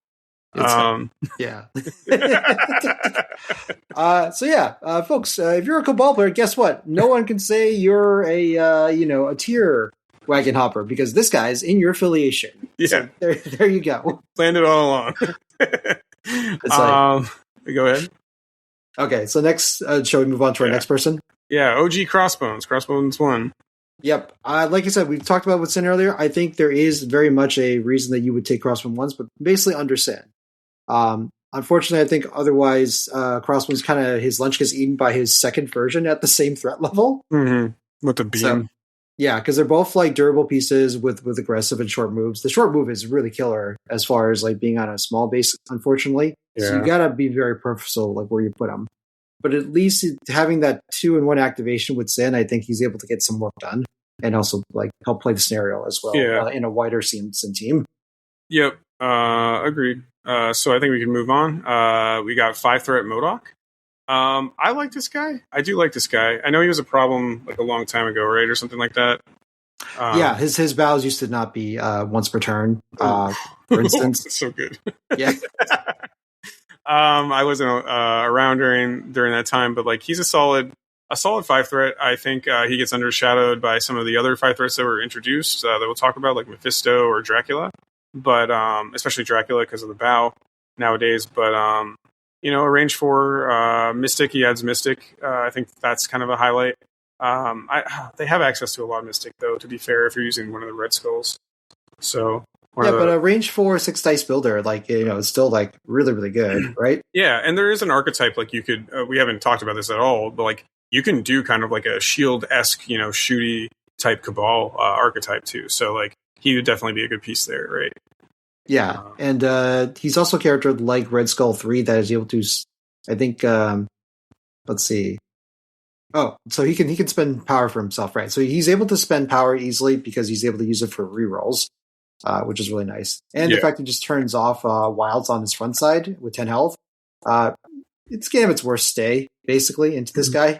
Yeah, and I've seen him pop up in like criminal lists too, so I definitely see a world where he, plays kind of like a tankier, backline piece for you. I think all the 5-threats are hard to fit under Malekith, to be fair, but I think all the attrition pieces kind of like him. I think he's good in Kang, reroll to get more wilds or whatever. Unlocking skulls with 6 dice, always good. So he's got good control with the bow. He's got a train throw long, which is like pretty rare these days still nowadays. And he's got the range 3 long. That's huge distance. So yeah. So you just gotta be careful because on his backside just goes to 5 health, and he is not long for this world, I think, on the backside. So the only thing I would say is that for him, because of his small move, even though he's got a large base, like you don't want like him in like high rotation maps, right? Like you want to either park him on like one side of the bees or like a tight map, and he'll just do work. Yep, agreed. Cool. So next character we have is Ultron 1 from the starter. This character or this model made me not play MCP as soon as I could have. I sold my starter box because he's a pain in the ass to put together, but all hobbying aside, his kit's actually not that bad. I think he's one of those characters we may just chalk up to like low health. 6-5 health on a 4-threat again is hard, and this is gonna be a repeating thing we're gonna see because a lot of these characters are older. That 6-5 health spread is like really rough to see on a 4-threat, especially since now you see like Widow going at 6/6, Magic being at 6/5, 3 threat. Yeah. And you're just like, what the? This feels wrong. Yeah, Now. I like his kit though. Like, to be honest, I've looked at it before, and then he just dies. So Yeah, I mean the attacks are solid, right? Like yeah. the spender is probably the thing that's most underwhelming. It's like 3/7/3. You can choose the attack type and you get bleed is a very mass spender on a 4 threat. But I do like the terrain throw, right? Because you can get rid of size 4 cover or line of sight blocking terrain. Randomly, he doesn't spend his power very well though, unfortunately. No, he doesn't. Yeah. So, but he's a good Red Skull 3. Like, that being said, if he had one more health and like lived a little longer, maybe you take him under Red Skull 3 so you can spend his power off him onto Red Skull. That's true. Yeah, not wrong there. Cool. So that is Ultron. The next one is the same thing, basically. Killmonger. I love this character. I want him to have one more health, I think. And then I think he's really quite a viable option. Like B7/6, and then we're talking, because also like that unlocks Usurp the Throne, which would be excellent under Cabal, under any leader, especially like Sin. So please add health.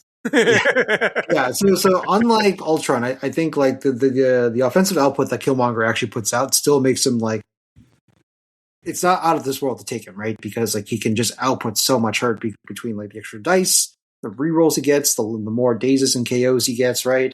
And then access to Usurp the Throne, which is like one of the best like extra VP cards like in the game. Yeah.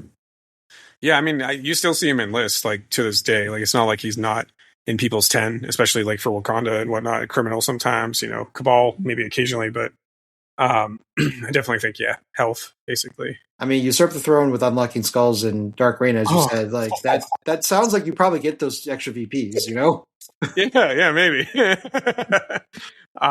Him even just like without Usurp the Throne, with just like unlocking skull rerolls is really, really good with a Pierce.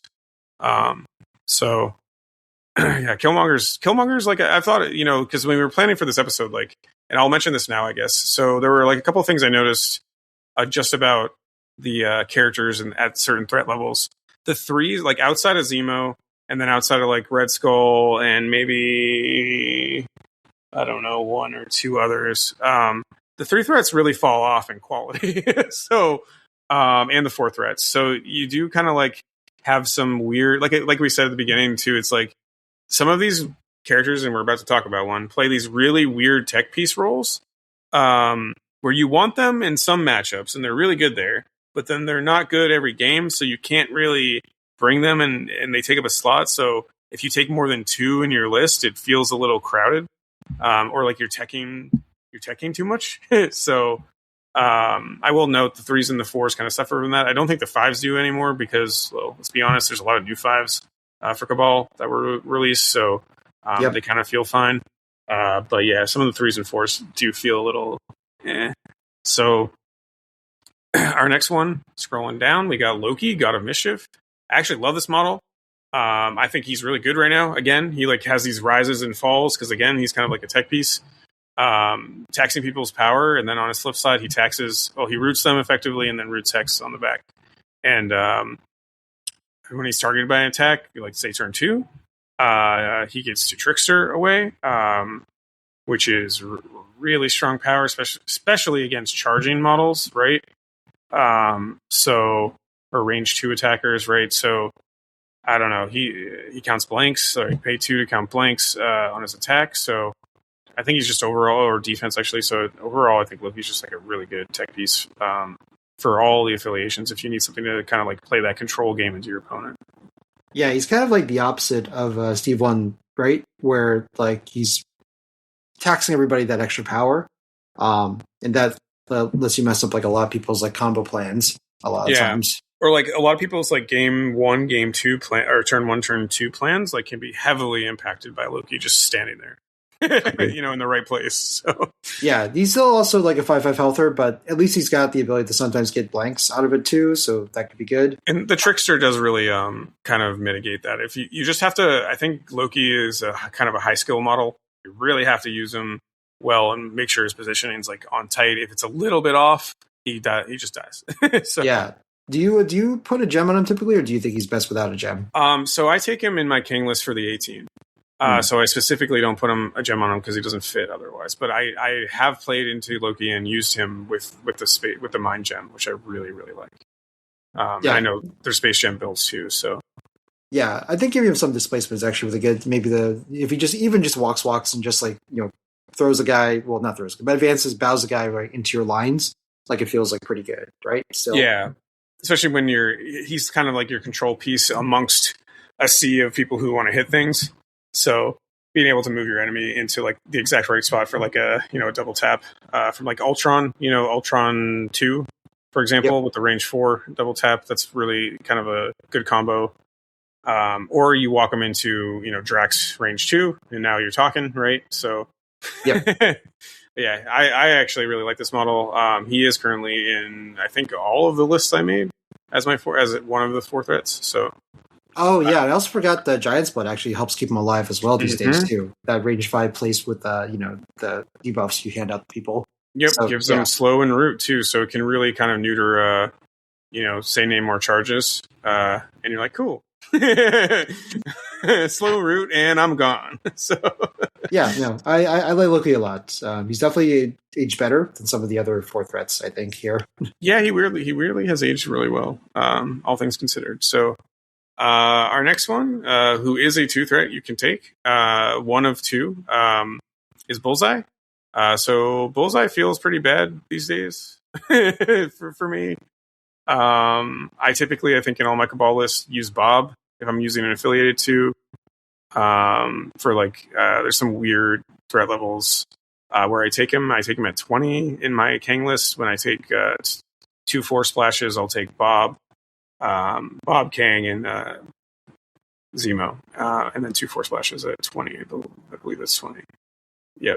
No, 19. I don't know, but either way, Bullseye. I mean, he's fine, right? He just doesn't do anything particularly well for a 2 threat, and I think a lot of the 2 threats these days, right? You have you bring Toad because you want to grab an extract early and hold the extract lead. You bring Wong if you want to build power on someone. Bullseye doesn't feel like he does much for you, so yeah, he's in a weird spot because the hit and run feels like he has to walk up, hit somebody, and does he advances up then hits and runs, right? That's his probably normal play pattern that you're doing with him a lot of the times. The range 4, what used to be a range 4 throwing knife going down to range 3, I think was hugely impactful as far as what you want to do with him. So yeah, because your opponent can play around that play pattern pretty easily. They just make sure medium move stay outside range 3, on the back of an objective or something, and you're just okay, then I don't do anything. So yeah.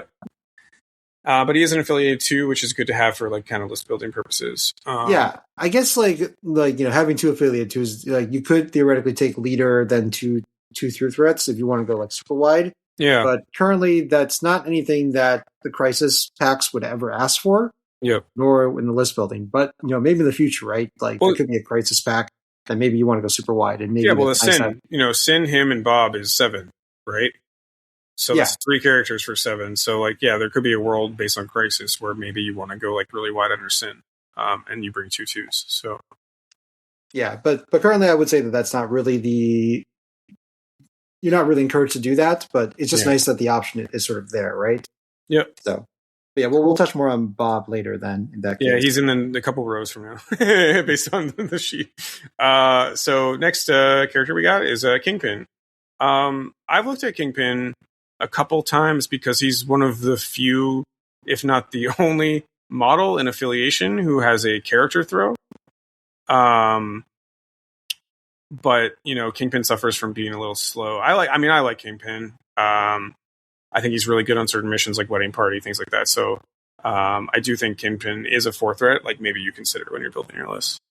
I think so, yeah. And, his stats have actually been pretty on point. I don't think he's needed many changes outside of them just fixing that his pushes and throws were not an unlimited size. Yeah. But he's still got one of his best spenders in the game. He has the control piece that you mentioned. You bring Stagger to your team, right? Too. Yep. So Yep, control and also damage reduction. So the damage reduction is good. Like, so let's say maybe you don't have access to a bill. Like, this is a character that can like play those scenarios that, you know, you're taking a lot of ping damage and he's like kind of shrugging it off at the same time. So as long as you're okay with them having that slightly, mobility impediment. So if they do have managed to throw your size 3 kingpin somewhere, that, you know, he's okay afterwards. Yeah, so maybe he's really good under like Red Skull 3, like especially because you can fix that. Yep. I can also see like Black Bifrost, you know, being an option for him, right, to get the places as well. So he doesn't mind doing that. Yeah. Because I think you can suffer the damage and then reduce it, but I could be wrong there. I think you can actually, but don't quote us on that. Yeah, maybe. But yeah, no, I think he made like, you know, he's typically seen as a criminal syndicate leader, but like his raw stats, like as a model, isn't bad. Like I think he's perfectly playable actually in this affiliation. Yeah, I've thought of him for like a wedding party squad under Kang, even to Kang Risco 3. Like I like him there. Yep. So Kingpin. The next one is the 6th threat, Magneto. I don't know. Where do we begin? No, I don't want to spend too much time on Magneto. I think probably. So what I will say is that being a character that can chuck a bunch of size 1s now, and because we're going to see a lot more size 1, size 2 terrains on the board, like his damage output actually has gone up from that. But he is still very power intensive, and depending on the leadership you take, he might still be out of power. The throws don't like build power under Red Skull 1, for instance, right? He still has to do like damage with his normal builder. Like maybe there is a Malekith build where he can benefit from that additional short move and whatnot. But I think Mags, unfortunately, he doesn't quite feel like a 6 threat for what he is at the moment. Yeah. He has the lowest health, I think, currently out of 6 threats, right? Because he's like 6 front, 8 health in the back. And he's, you know, he has like a 6 dice defense roll that you could pay for. And that's like his only thing, right? Yep. Yeah. Bummer. But yeah, I mean, you can try him out. I don't know why I would bring him, I guess is my problem. Yeah, because if you have like a 6 threat that you want to take, right? You probably even like a 5 threat starts getting crowded. Like say you're doing Red Skull 3 leadership and trying to go wide, he like screws up that plan to go wide because then now you're at 10 with your leader and Magneto. Right. Yep. So I don't know. I mean, and also, why would Magneto ever work with Red Skull, right?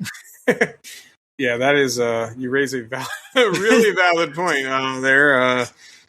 For that alone, don't bring him with Red Skull. Anyway, you want to talk about Mystique? Yeah. No, I like Mystique's kit. I think she's one of the few, outside Zemo, she's one of the few 3-threat long movers. So, and Viper, but like, let's be honest, we'll get to her, but Mystique can actually like impact the mission. She's got the hit trigger wild rapid fire, which is really solid. She can blow up terrain, which is actually really impactful, or can be, especially now. And she has they can't use superpowers, so you can't like fall back, so she can just kind of like ping those characters left on 1 by maybe your bigger stuff. So like I have thought of putting her in my list multiple times as well, just to like keep the list more mobile. Also in terms of like, you know, when you're building a list, right, you're also thinking about like deployment. So like I really like putting her in the middle as my first drop rather than Zemo or something like that. That way you can drop Zemo a little bit later. So she opens up some of that play too. Yeah, I think when you have an affiliated long mover, right, you have like some options that you want to consider with her.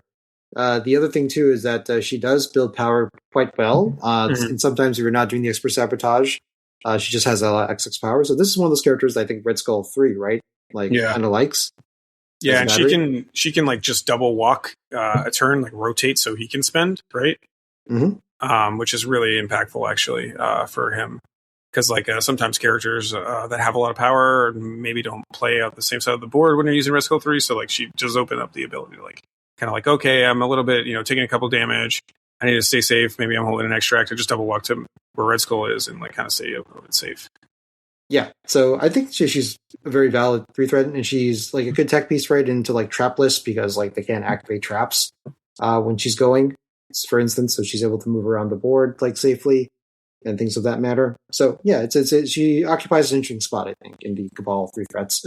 Yeah, I want to try her out a little bit more, but We'll move on to the other long mover. So Sabretooth, again, he's not under APOC, so you don't get Pestilence. But health. Like that's all. To me, that's all it is. Yeah, right? Maybe a defense stat boost, right? So so defensive wise, I think he definitely is showing his age. Offensive wise, though, I do like his attack. I do like his spender. I do like the counterattack. I like the fact that he walks towards you before he gets the counterattack if he wants to. So that's all like really cool stuff there. Yeah, healing factor. Like, so you can play some. You can play the healing factor cards. Weapon X program is also a really good card where you throw yourself. It can give you that extra movement. He's already an L move, so it can make him really fast. But yeah, again, showing his age, health buff, defense buff. He's just a little bit. He just dies a little too quickly. Yeah. Is there a place you would rather put him? You think, or is he pretty the same under every leader? I think maybe Sin? Question mark. Like I could see a world where you set up like him having the ability to, if the opponent drops their extract, you can activate him on the back. Like he's like a safe grab at that point from an extract drop, right? You can put him in a position where he can like move out, grab an extract, move out back. Yeah. Something like that. He would be useful, and he's only a 4 threat. So like if you're going wide, you kind of want these fast models to like go and rotate the extracts away from your opponent under Sin. So I can definitely see a world where that works. In terms of like the other leaders, yeah, I agree. I think you wanted to play him in like a wider team, and so he wants to pick on people like that are smaller than him, right? So yeah, and he doesn't like necessarily get focus fired if by your opponent. It's like Sabretooth. So if you're super wide, there might be more impactful models they're going after, like Zemo, right? And your leader, so he kind of can run under the radar a little bit and like just do his extra thing. So, and he's quick. He is quick. Yep. Okay. Enchantress. I actually really love this model. I just recently used her on a pay to flip under Kang, and I think she's just such a solid pay to flip person, or Mcron too, especially Mcron.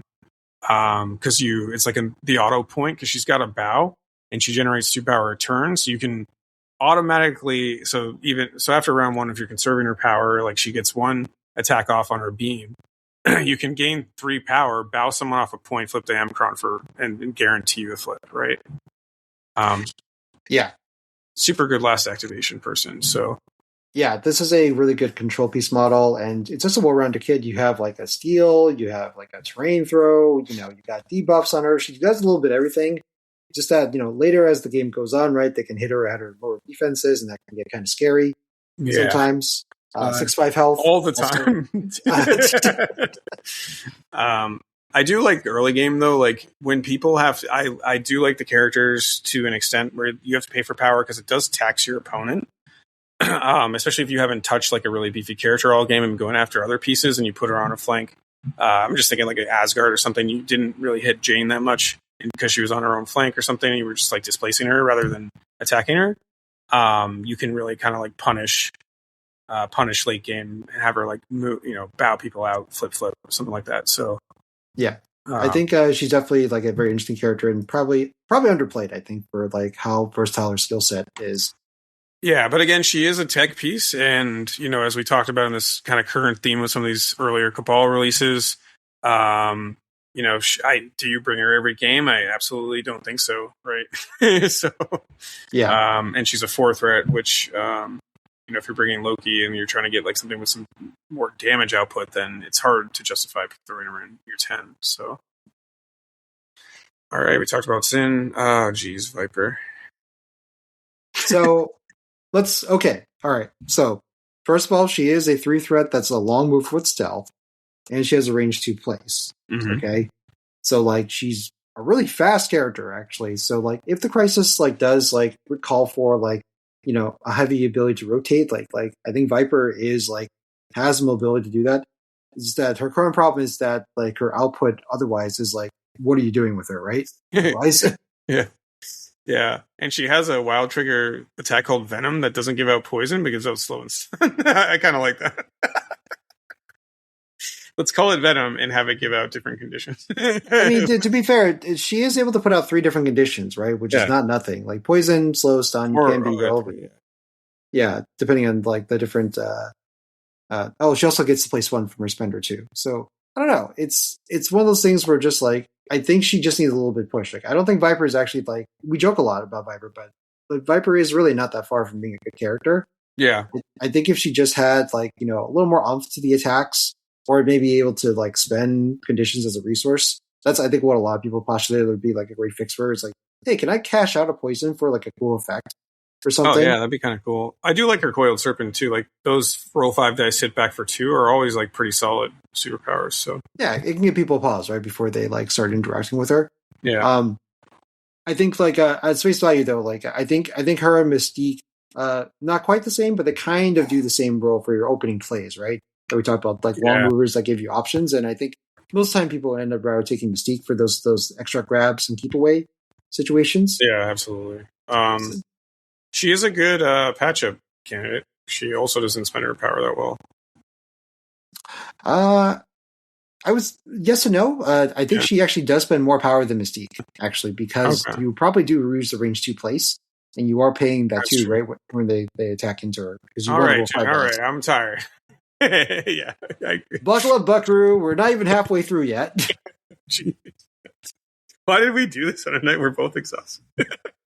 All right, because it's got to come out tomorrow. This is our villain arc. That's what we're doing. Yeah, I love Cabal too, so I wanted to do a good job on this episode. So I hope you guys are enjoying this. Yeah, I don't. Listeners, if you're tired right now, feel free to pause, take a water break. We certainly need a water break, but we're going to keep going because we love you guys. Yeah. Our next 4 threat is Mr. I always call him Dr. Sinister. I don't know why, but and that's even when I'm well rested. So, but we have Mr. Sinister. There's a lot here. I think the health thing again is my major concern with this, and like some of the mechanics feel weird, or you don't get like enough payoff for the genetic tokens as maybe you should. So this is oddly one of the characters that like only really works under Red Skull 1.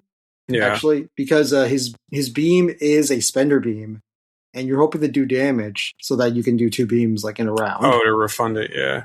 Yeah, because otherwise he just doesn't generate any power, right? So. Oh, he's actually a pretty solid piece as the card is with the under Red Skull 1, because then you spend the power, you can gain, if you get like even just 2 characters under a beam, you're getting 2 genetic sample tokens, and you're getting potentially, if you deal damage, you're getting like 2 power back to do it again. Yep. Yeah, and you can use resources to remove damage, remove condition, or sorry, reduce damage, I would say, or you can even use it to reduce the amount of conditions you have right on yourself. Yeah, he's got a bow too. He's got a bow. Yeah. So he's got an interesting kit, I think. I don't know when this ever happens, but I guess you could get an Area 3 attack, which is now better than normal because you don't hurt your friends anymore. But it's still only 6 dice for 6 power. This is when spenders were very overcosted for what they were, I think. Well, you're also pinging after every area attack. You're pinging the other characters for 1, so that's kind of cool. That's true. Yeah, that's a good shout out, Stephen. Yeah. The Texas cards are good. I think one of them is good. Is the one that you can just like, juice up your tokens. Tokens, yep, yeah, by just doing a damage to your friends at the beginning. So that could be something. And you could do if you take them with Kingpin, you can do Kingpin. Kingpin can reduce, and you get it for free. Let's see. Do they have to suffer the damage? Maybe. Oh boy, everyone, folks, hold on. No, do we really need to look this up?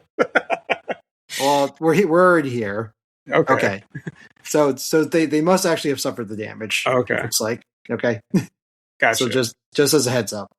So yes, I don't use Kingpin. So Mr. Sinister, I think, has a lot of interesting mechanics, especially if you're playing him under Red Skull 1.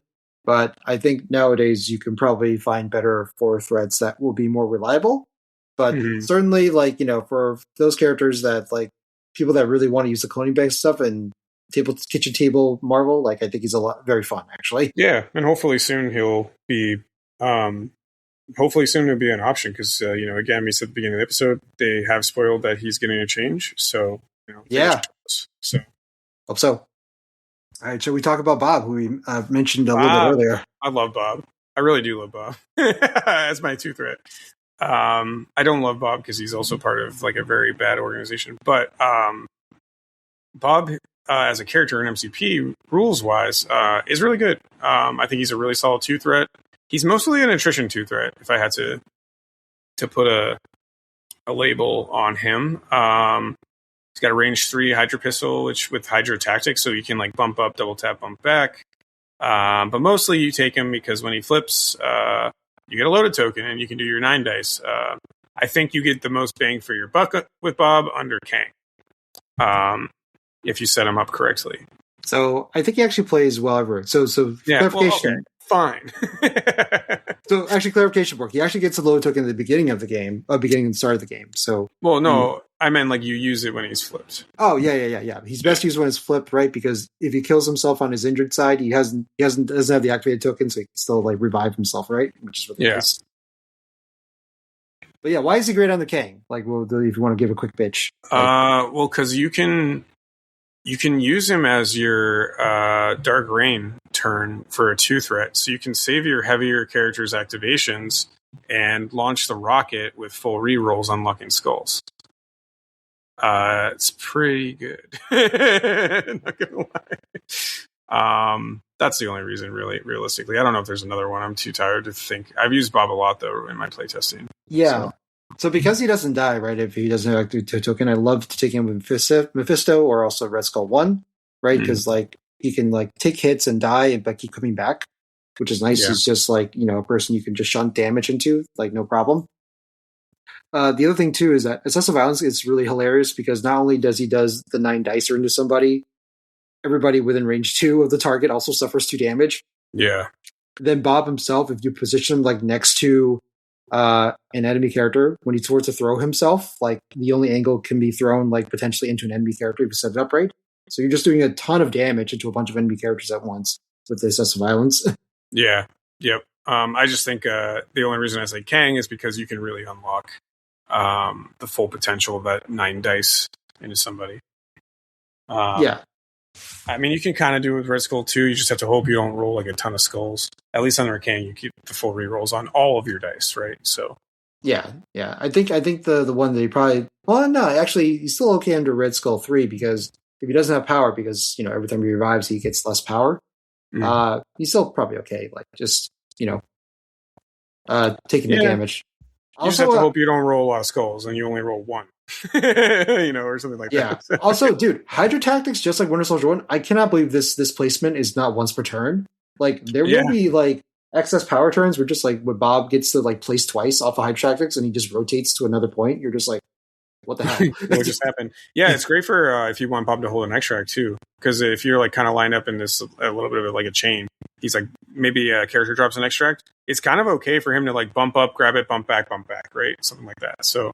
Yeah, there'll be plays like that. So yeah, he's a very interesting model, I think. So like, and more people should play him if they don't already. Yeah, Mysterio. I like Mysterio. I like Mysterio. Yeah, he's small move hurts, but beyond that, I don't know. He's pretty good. But once he's able to start interacting with the opponent, right, and doing the smoke and mirrors, tricks and traps, I should say. Once he starts doing the tricks and traps. And like getting himself back out of sight of stealth range, like becomes very annoying to try to interact with, even if you can pay for the tax to hurt him. Yeah, I mean he has access to the Grand Illusion too. It's great TTC. So I actually think like Mysterio is someone you should consider under every leadership as a 3 threat after like Zemo. Yeah, he definitely could use the extra power. He wants to play a scenario game, I think, most of the time, so he can fit spells and sin. But you can do this weird kind of like tricksy list too with like under any leader with him and Loki 1 as well. So you can play some kind of weird control game with them. Yeah, as long as you're, as long as they don't get to the nutty juicy center, right, with being able to pay the taxes or whatnot, or being able to get past the trickster. So that's the only thing. But yeah, no, people should play with Mysterio. I hope they buff something about him. Yeah, he is still an old model. We haven't even really hit the newer ones yet. Yeah. Yeah, Um, I think we would love to see like some sort of extra movement for all our small move boys right now. yeah, small move, small base. I think is just a general problem for some of these older models. Yep. So another tricks and traps characters we can talk about is Cassandra Nova. Any thoughts on Cassandra Nova in Cabal? Uh, I haven't really used her in Cabal. I don't know if I like the 5 threat control. Like she's got a bow. I mean, they just updated her car, so she is actually kind of just a new character now. But I mean, like the 3 power root and slow. I can see a world where I slide her in a list for that, right? Yep. Because like that's just really strong, handing out those 2 conditions. And to be honest, like right now, if things are released and they keep going that way, I think having a 5 that can do that without attacking is actually really, really powerful. So, and then like, I mean, I like her kit a lot. I just think some other 5 threats are maybe more useful under these leaderships or take advantage of the leaderships better. Like, under Kang, for example, it's like, okay, yeah, you get rerolls on your 5 dice mystic, but like it's not like that impactful, I guess. Yeah, I like I said, the good call for balconies is just giving up root and slow is like really interesting. I think to really like tamper down someone's list. I think flesh manipulation being a 3 threat, 8 dice like range 2 builder with like explosive force trigger, which I think is one of the best triggers in the game because it's like displace everybody. Yeah. And it doesn't matter what their size is.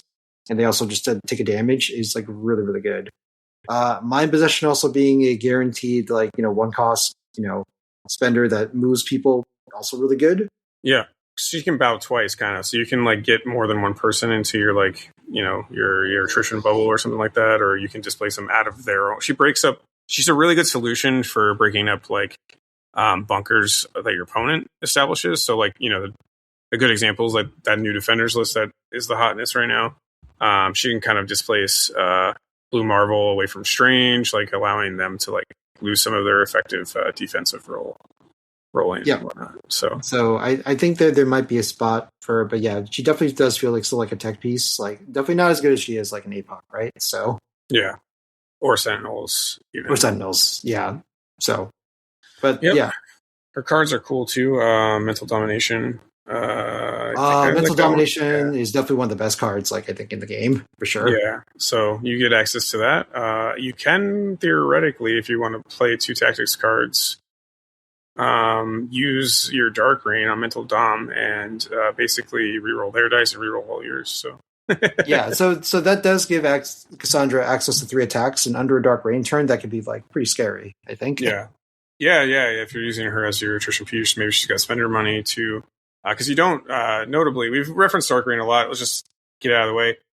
A Cabal character can spend 3 power, and you pick an enemy character, and any Cabal affiliated character gets full rerolls when they attack them.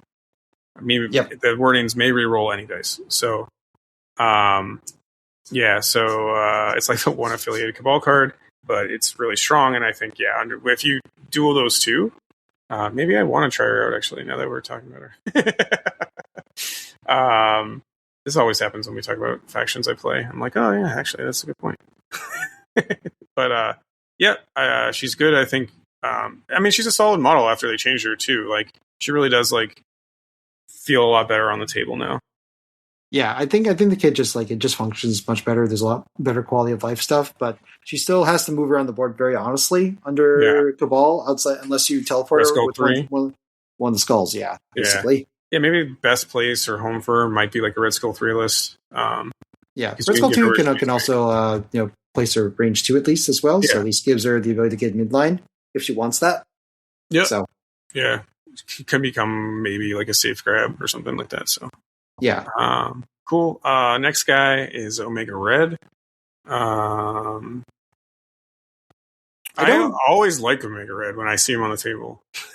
So yeah, I typically I like him on paper. I just my Omega Red just dies really bad fast for me personally. Yes. So maybe it's a health thing. I do think he's really slow. I know he's on medium base, but it still hurts sometimes. I really like his medium, his 2 power push towards. So you could set up set up a bubble or something like that of attrition pieces and just slide them in. give him poison, and then give the character poison, and then just like shoot away.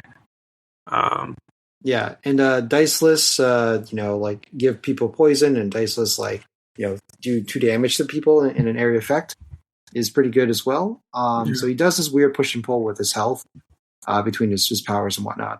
I think the spender is probably the most meh. I feel like there should be something more interesting about the spender. Yeah, that's definitely whatever. And it costs 4 power, which is a lot. So yeah, feels like it should probably have like 1 more dice or something. But yeah, it's a lot for 7 dice is where I was going with that. Yeah. So otherwise, I think Omega Red, I think the kid's like pretty fine in a vacuum. I think if anything, maybe either more health, more defense, or some sort of movement buff, like any of those things, I think would help. If you see the play more often, but he's not far off for being a good character at all, I think. Yeah, agreed. The next one we have is Mordo. I want to like this character, but every time I put him on the board, he just dies. Me too. I really like his kit. I love everything he does. Adding dice, doing the whatever the Thanos had, add 2 dice. Ferocity of Sidorak on his card. It's really good. Spectrum has it. It's really good. I know they suffer damage, which is kind of the downside, but for a 3 threat to be able to do that, I think that's really solid. He can, if he's pushed, he can advance back. He's got a hex, he's got a push. His whole kit is so good until you look at his defense. I think even if it's just 3-3-3, 3-3-3, 6-6, he's solid. Yeah, a couple things though, the collisions do help him stay alive a little longer. And I do really like it because the push can be from any source. You could have the scrolls or the unexpected wedding guests or cosmic invasion, push Baron Mordo, and he can still react with the vaulting boots of Voltor, which is cool. And his soul barb is so good. You can chain out Hex, Incinerate, Poison, or Slow, those are all really good conditions under any of the leaders we mentioned, right? Yeah. So, yeah, I don't know. I want to like him. I really do. Yeah. This also makes me feel that he's not far, right, from being solid, I think. So yeah.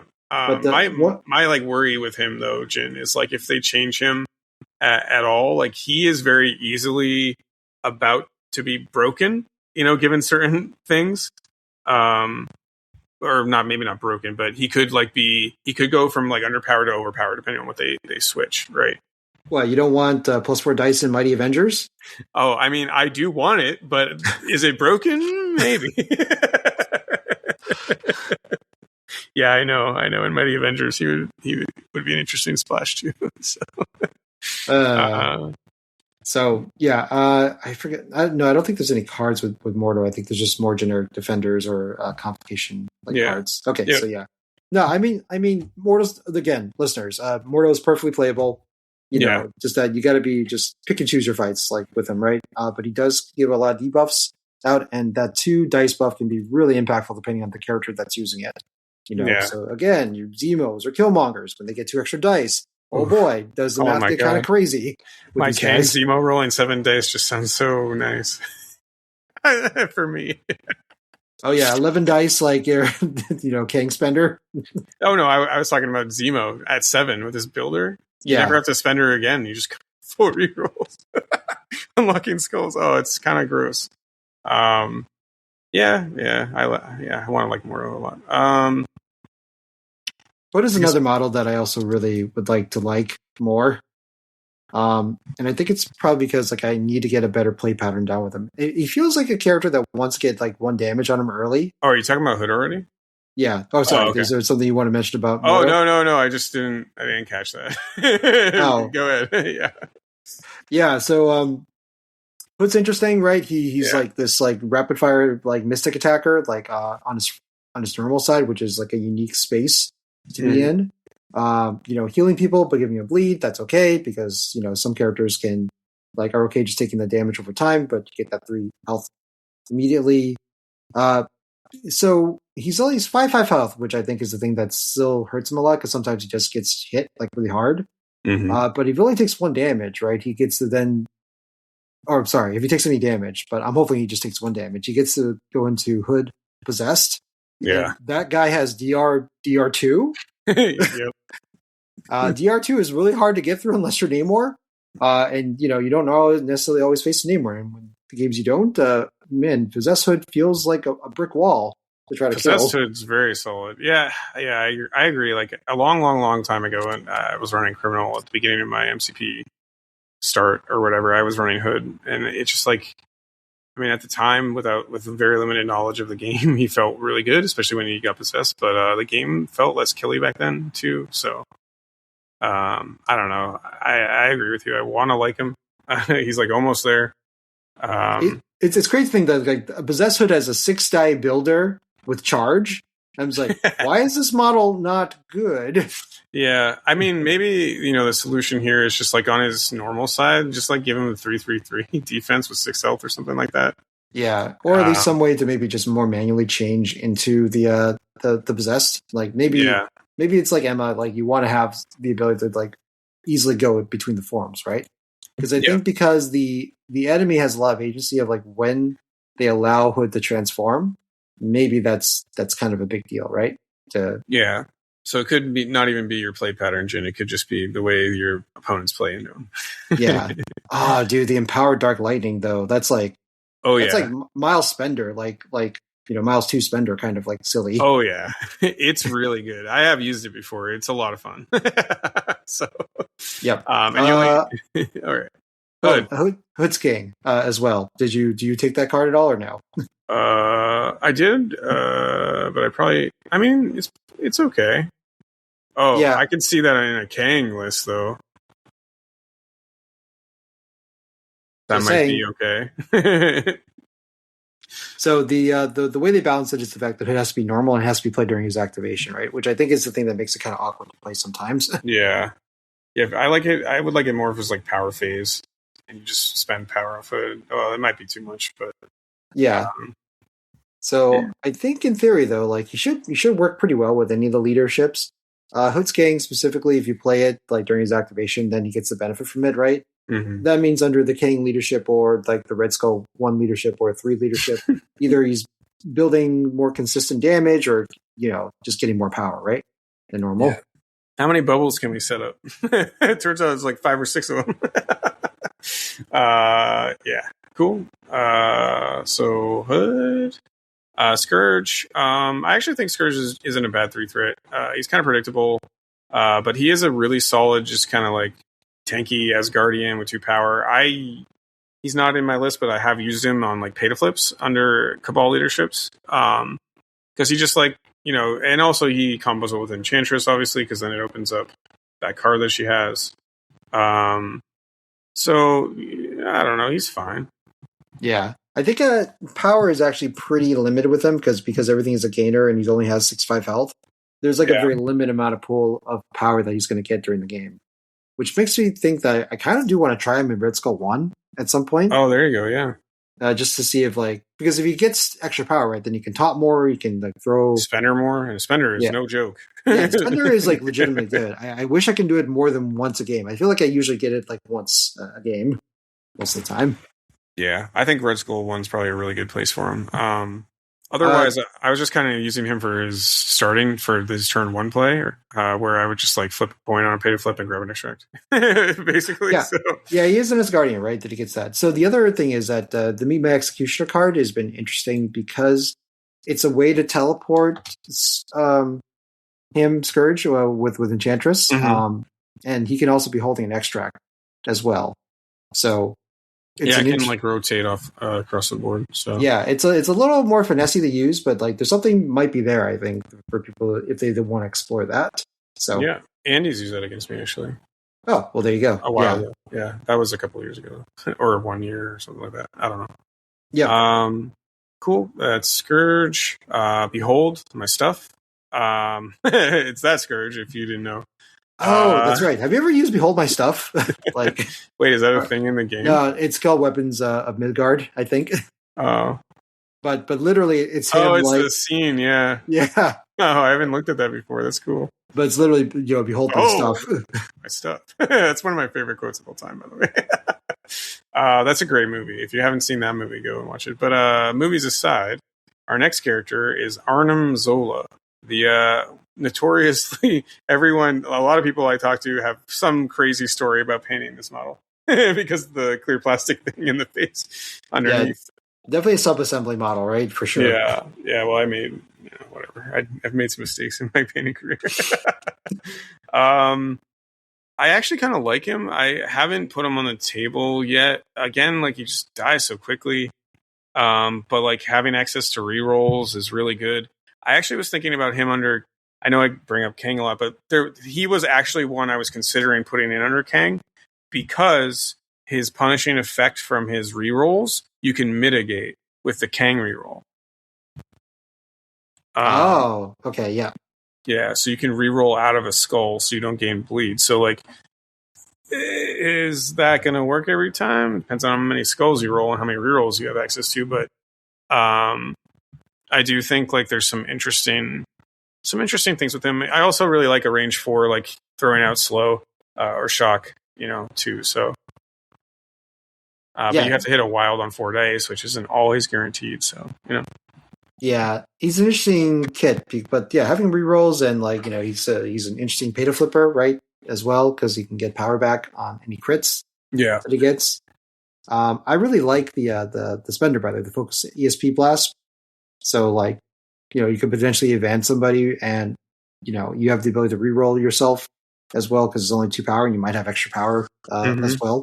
Yeah, it's a cheap 6 dice energy spender to be fair. So. Yep. Yeah, I don't think Arnim as bad as people say he is. I think he's more like the Hydra model, but especially with Strucker being able to pass the bleeds back out. But now you mentioned that Kang does unlock skulls. It might be a good chance to like give him a shot in Cabal. Again. Yeah, I've thought of him, and I'll probably put him. I'm in that really like heavy playtesting experimentation mode with like the Kang list, so it's like. He has a place, and like 3 threats are good. 3 threats are kind of limited, so he might play like a pretty decent backline role, right? Yep. Cool. Strucker. This guy's also slid into my King list because he's another source of free rolls. That's the only reason. The practice game or 2 I played with him, outside of buffing his friends in Cabal, he doesn't do much outside of that. So. His plasma blast is a little under. I mean, okay, the wild incinerate is really good. At range 3, it's pretty solid. Giving out poison, I almost never use that though, because like typically, if you're in a bubble, you don't want to use that, right? Because it gives your own characters poison. Yeah, this is one of those situations where you want to like walk up and throw that range 3 like we poison to people, then get out of there, right? And walk back, yeah. Yeah. Yeah, I mean. He's fine. He is a little bit on the weaker side again with the health stuff, but yeah, I don't know. Any other thoughts? He's a reroll engine, Yeah, that's the thing. Like, so he overlaps his emo for the genius, but he's much more limited in his application, right? Because he is just a honestly walk up and punch somebody kind of guy. Yeah. Whereas, like Zemo can charge in. So really, like, the question is, can you get something out of that Desport virus, right? So, like, unless you're, like, running, like, Omega Red Baron Strucker, right, where you're setting up with a bunch of poison, and then Omega Red can come in and do the AoE, like, 2 damage to people. Like, very specific things like that. It's harder for me to see taking Strucker versus, like, some of the other characters, I like, one of the reasons or thoughts that occurred to me when I wanted to take him was, like, I've been playing a lot of B maps, as people offline know me. And it was really useful to have him on one flank, Zemo on the other, to set up a bubble. But then, like, in my practice games with him, it would be, like, turns 1 and 2, I was like, oh, this is great. And then, like, he just didn't do anything. You know what I mean? So it felt like a wasted 3 threat where I could have just, like, upgraded, for take Bob out, take him out, and put Namor in, right? So right. So, for instance, like, I think that, for instance, like, this is not like, the go-to example, but like Arnim Zola, I think, has much better like overall gameplay like effects versus like Baron Strucker, in my opinion. If you're and he's going to be able to show more damage when he needs to, right? So, because the ability to 2 power spender with 6 dice, with rerolls like that. If you really need to like hit someone with your 3 threat and like do some more damage, like he's probably like a much better fit. Yeah, so I will say, so to give Baron Strucker his flowers, I think he does potentially last longer than a lot of other 3 threats, because if you do the World is Mind in the Healing Factor 1, he can get like, a decent amount of health back. Yeah. If you really want to, you could play Instant Recovery with him as well to also keep him alive. But yeah, he's, I don't know. I feel like I would like my 3 threat to do more than just like, give out rerolls and not die. Yeah, and to be fair, actually, he gets nowadays, especially with the Kang box, he's going to get overshadowed from a tough 3 threat by Ironmonger. So that's another like putting him down, a little bit more. Because if you just want a tough 3 threat, Ironmonger is like way better. So yeah, or even Crossbones Merciless Merc, honestly, like so. All right, let's see. 2.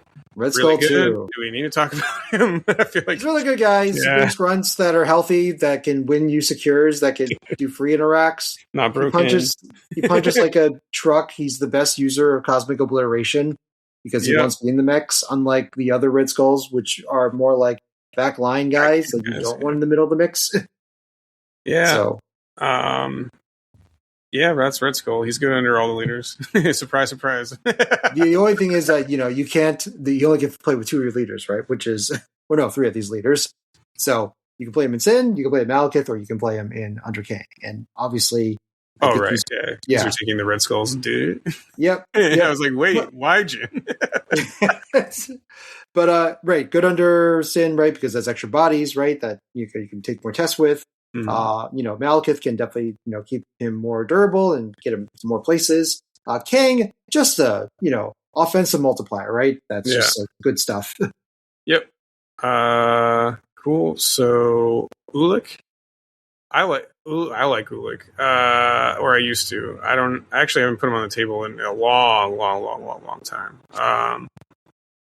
I don't know. I like his Rock and Troll card a lot, Yeah.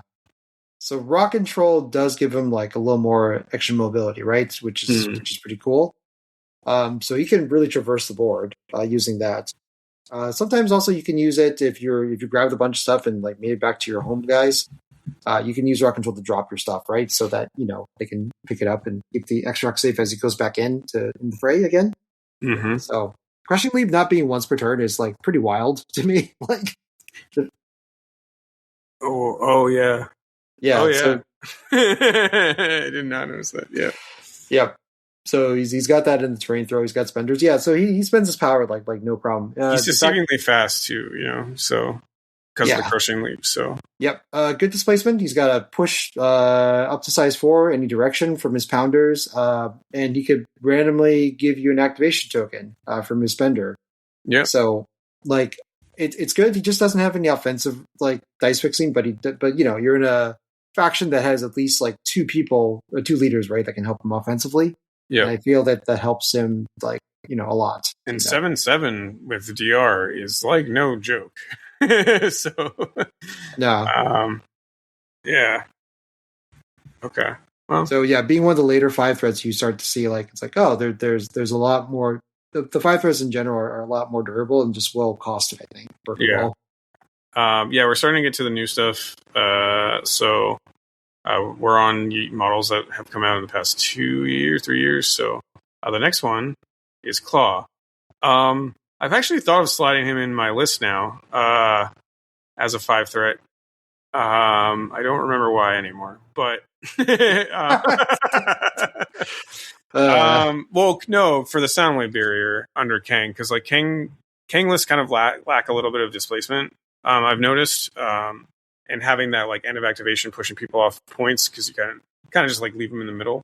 And him in a bubble with Supersonic Annihilator, like him in the Kang bubble doing the Area 5 with Zemo and Namor just feels really good. So, and he doesn't hurt them at all, right? So correct, yeah. So now that AoE's no longer hurt your friends, like the Claw like card becomes like much better. Yeah. And even if he's just like next to Zemo alone, like you're getting 1 reroll, and then when you really need that extra one, you use your Kang reroll, right? So, yeah. He's also just natively got a beam 5 as well, Yeah, which that's is nice. Yeah, you can do the same concept as Area 5 on the on the beam with Pierce, which is really solid. So, we talked about Claw in our criminal episode. I think all the same things apply here. So he might be worth it. He's not nearly as mobile, like because he doesn't have access to his leadership, right? So, but if you have like one of the, a Mephisto or one of the Red Skulls to teleport him around, like I think that definitely helps him. I think he's just going to generate a lot of power too. So potentially he might be an interesting under Red Skull 3. Yeah, good call out. Yeah, I'll have to try that in my Red Skull 3 list and see how it goes. I do like one thing about Cabal a lot, which is like I think like more than one of these leaders are actually. I mean, there's definitely two that are competitively viable. And I remember I was talking to like Waylon a while ago, and I was like, I actually think Cabal are like weirdly still in a good spot, and like only a few people like used them. So I do think like Claw might be interesting under Red Skull 3 for sure. All right, but the way I was going with that is they have 5 leaders. Like there's a lot here, right? That's probably untapped ideas. So right. And a couple of them are kind of feel like they're misaligned, or people don't think much of them. But there might be something interesting there. They're a little bit of an underdog affiliation after they have lost a couple of overpowered builds. Yeah. So we can't do Red Skull 3 like Thanos, right? Anymore on E-maps. So not yet. We can do Red Skull 3 and Atom though. So well, there's no E-maps currently, right? Well, yeah. Not on EMAP, yeah. But sure, if the crisis rotates around, I think that could see something similar. So to tell you the truth, I made a Red Skull Atom and called it like Thanos Cabal. Yeah, bad joke, but I did make a list. I haven't put it on the table. Well, no, I did put it on the table once, and then we took a threat level where I couldn't really take Atom. I was like, ugh. Whoops. But yeah. Oh well. All right. Helmet Zemo. You love this guy, Jim. I love this guy, and I'm going to tell you right now, he doesn't work. I know. He's like one of those ones you want to like. Maybe he's in your Mordo camp. I've tried so many times, man. I know. It just. Okay. All right. You can even date the podcast back. You mentioned him like a little over a year ago, or maybe a year ago, about how you like him, and then like over the podcast, like when we mentioned him, he's like, it gets worse and worse. Yeah. Okay. So I'll say this: the builder's good. Yeah. The Hisa pistol is very good, especially if you give him rerolls, right? So like hitting those triggers is like not that crazy. Let's go 1. He actually can get Pab He makes that a gainer potentially. Yeah. Which is kind of nice. But on the other ones, right, he just gets more consistent, like dice rerolls against people. And he also has a GG Genius, which is good. The opportunity cost of you not taking Zemo 1 is pretty rough. Yeah. The 5-6 health is also showing its age quite a bit. Like he does die actually easier than Zemo a lot of times, especially if it's a physical attack. Like I'd rather take the Master Swordsman versus like 4 initial dice, like a lot of times.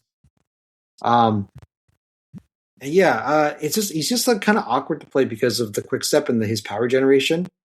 And the spender is really weird because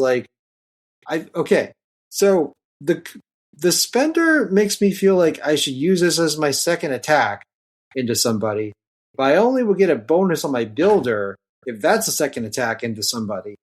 And I just feel like it could have been better. Like I would have loved it so that the play pattern would have been do the spender for some cool effect, and then you do your builder right afterwards for your pure dancing strike.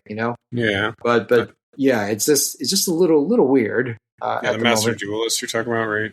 Yeah, and I don't know. Like, yes, he has access to I'm Baron, but so does Zemo 1. Who uses it? Who actually uses it? Yeah. So yeah, I was really hoping that the condition game would pull him through, but it is still relatively hard to get to that second or third condition. Like slow, you get pretty often, I think, but the stun. If they just got rid of that third line and it was like slow stagger, I think he'd be good. But you don't want to do that on like a zero cost like attack, right? Like That's true. Yeah. That seems like really, really good. You know? Well, maybe okay, whatever. We don't have to get into the nuances of changing his card, but yeah. So basically, for now, I would say that he definitely needs a health buff and maybe some sort of like fix to like the sequencing of his attacks. So we could see that being used later. I will say that like characters with quick step, like him and like Steve Rogers too, I do think source extracts will be interesting if they make more of those. Because I'm just laughing because you've pitched this so many times. I don't know how many times like which episode listeners have listened into, but I'll just throw that out. Yeah. And we might see more. We're about to come to probably a big change because Adepticon is like the new season, right? So maybe there'll be more source extracts where he becomes a better option. Right. Yeah, it's a new type they introduced, so like I'm wondering if we'll see more of that. But yeah, that's my spiel about Baron Helmut's emo. Cool. Crossbones, Merciless Merc. He's got a beam. Yep, I like him a lot in Red Skull 1. I think he actually is pretty solid in Red Skull 1. Yeah. Okay. Ultron Metal Tire. I mean, do you want to say any more about I don't. Well, okay. So basically, like when you're playing Crossbones Merciless Merc, remember he's got the aggressive. So if you get hit with the aggressive, right, you can then use that out of activation movement to set yourself for a beam, right? And the beam is like really, really good. And then afterwards, like if you're done beaming people, you can start like punching people for 8 dice throws, which is automatic, by the way, and that's pretty cool. Yeah, I do like that. So, there's a dig-in card. I haven't seen anyone use the dig-in card for both him or regular Crossbones, but it seems like it's good in theory to just not have someone move for a turn. So that's all. Okay, and you get rerolls, so you do get rerolls. Yeah, so it helps the 4/2/2 like defense stat line. Well, that makes him a good. When you bring dig-in and Dark Rain, it could be potentially like a good combo.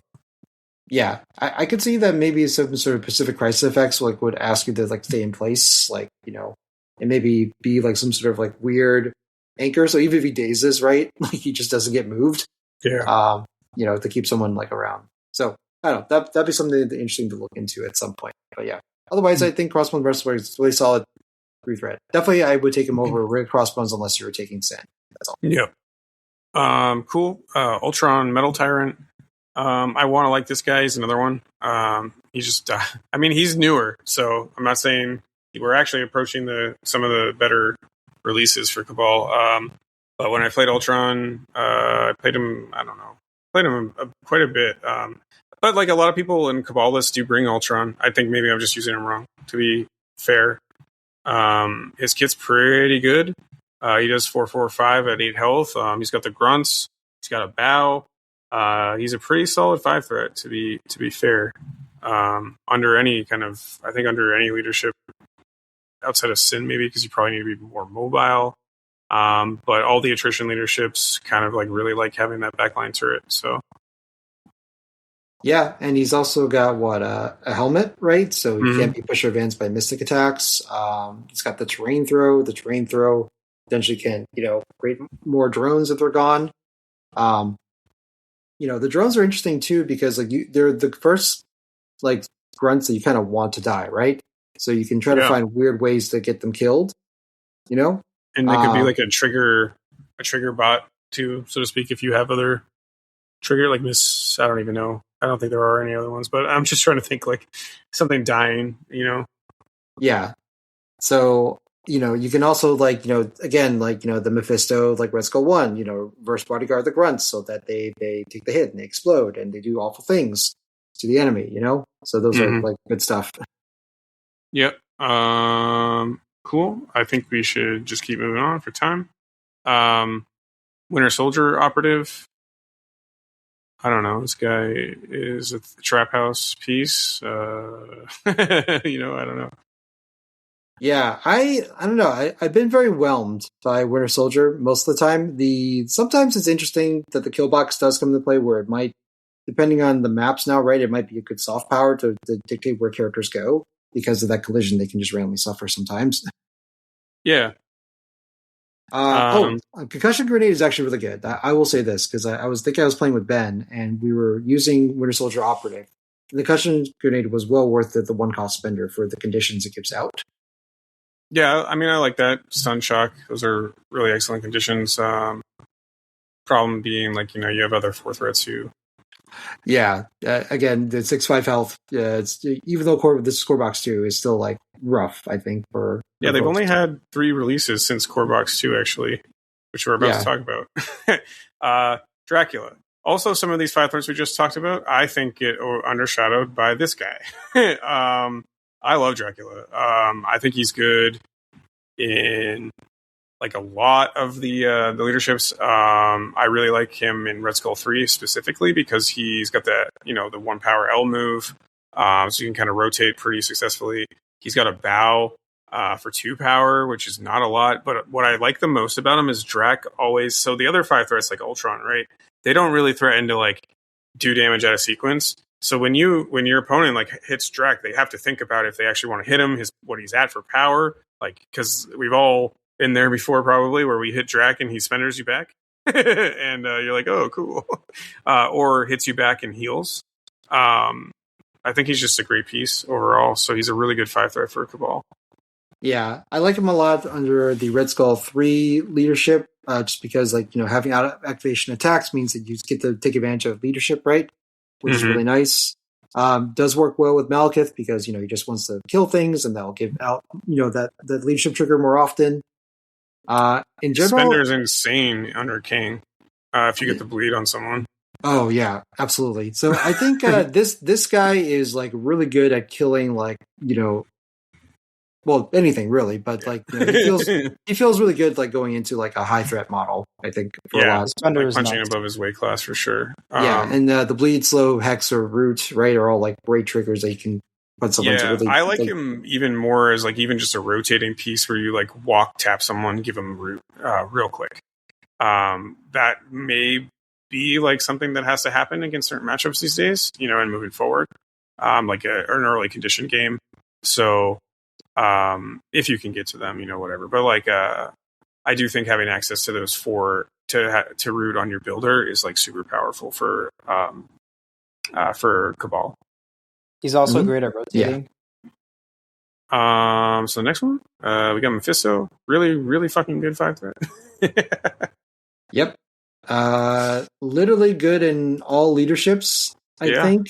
I have not tried him in Kang, but, like, the more I think about it this episode, the more I'm like, yeah, I probably should try that. Yeah, I think his worst is actually going to be the Red Skull 3 leadership because he's very precious with his power, and I kind of think he doesn't want to give it up as much. But for everybody else, I think it makes sense because, he's going to kill something, which is going to trigger the Malekith leadership because of the 2 attacks, plus how can it be of service, plus Devil's Due. So, like, 4 instances of damage that he can put out, onto a single or, different targets. Yeah, and just handing out Incinerate on a Wild on your builder in Cabal is just really good for them. Yeah. So. The Gainer gives out the Incinerate, which is really good. So I love him under Red Skull 1, as we mentioned above. He does a lot of damage, and he gets a lot of power and rewarded for it as well. That's probably his best leadership, if I had to pick one. I would say so, because, like, one of the things that throttles his kit is going to be the power gain. So when you have a leadership that's like, oh, do your stuff, and you're just going to get an exorbitant amount of power anyway. It's like, great. Like, when I Termination Clause and for 5 power and then I get 3 power back, I feel like, oh, this is probably wrong.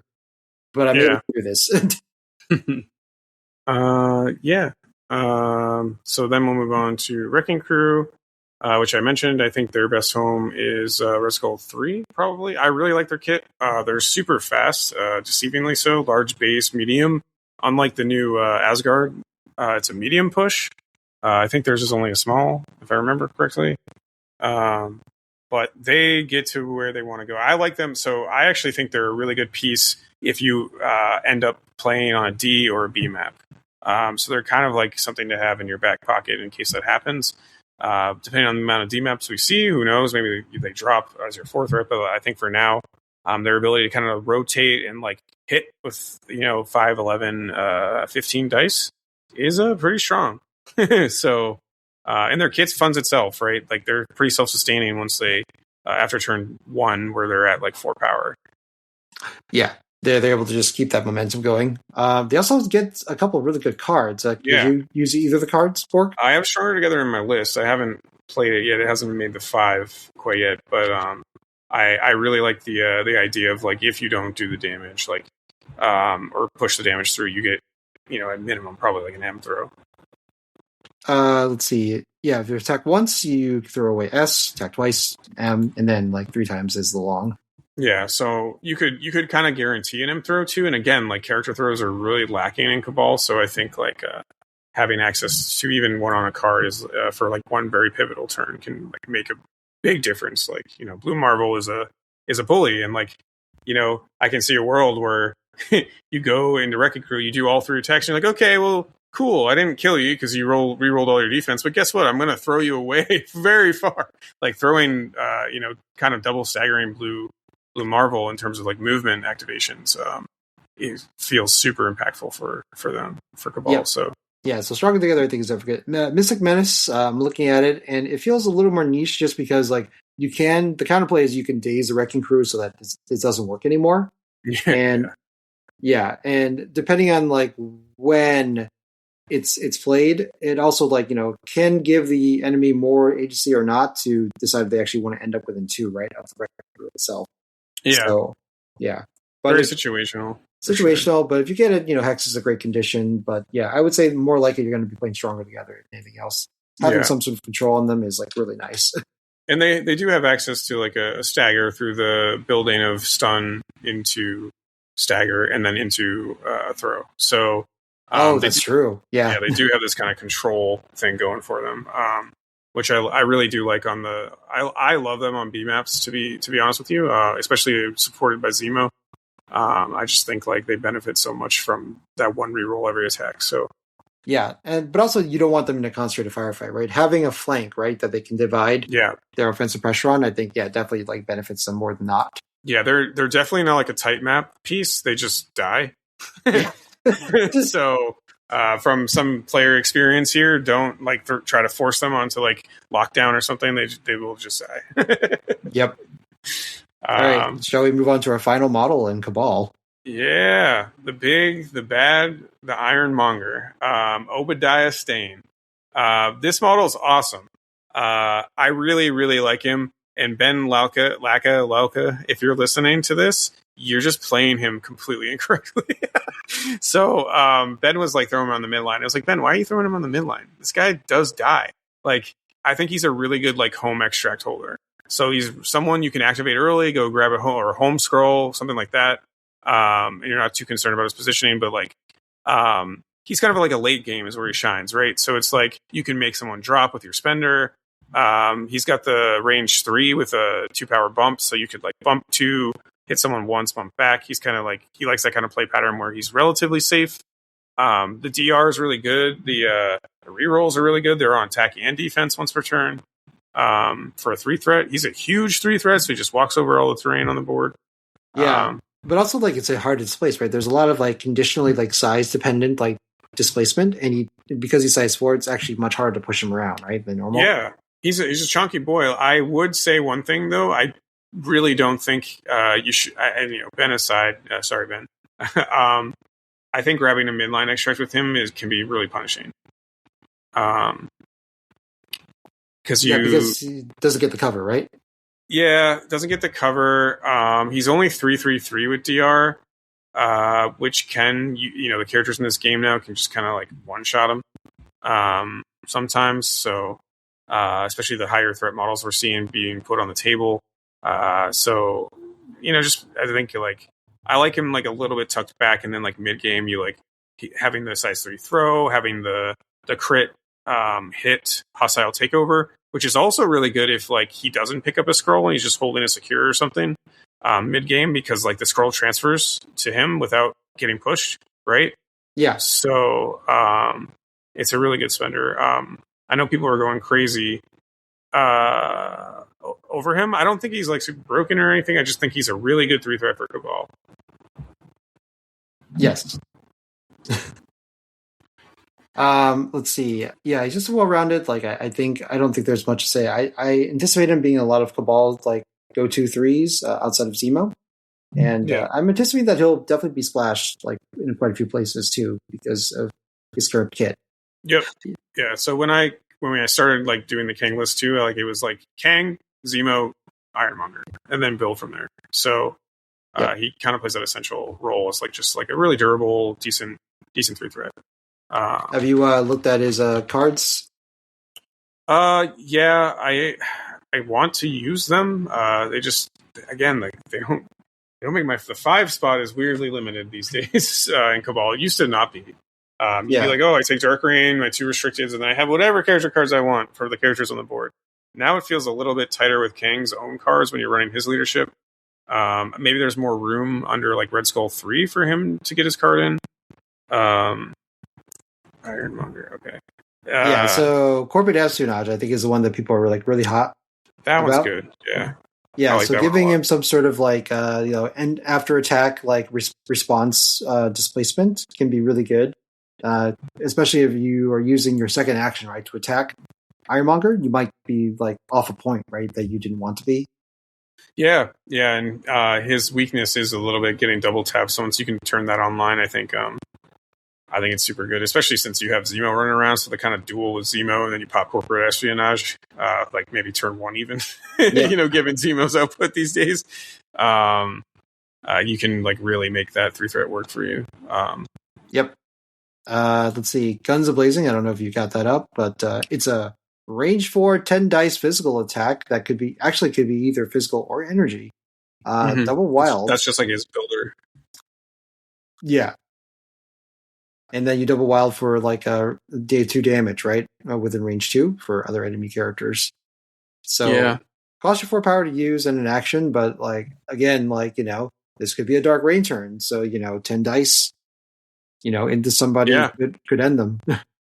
Yeah, and 10 dice energy, because a lot of what you might see when you play Cabal too is like a lot of your guys, or very many of them who you really want to be doing your Dark Rain damage, have physical attacks. So the ability to kind of have access to like an energy 10 die attack with 4 rerolls is very solid.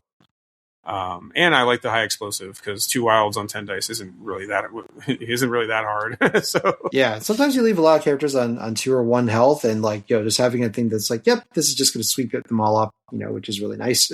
Yeah, if you're hitting them on their healthy side, it still works.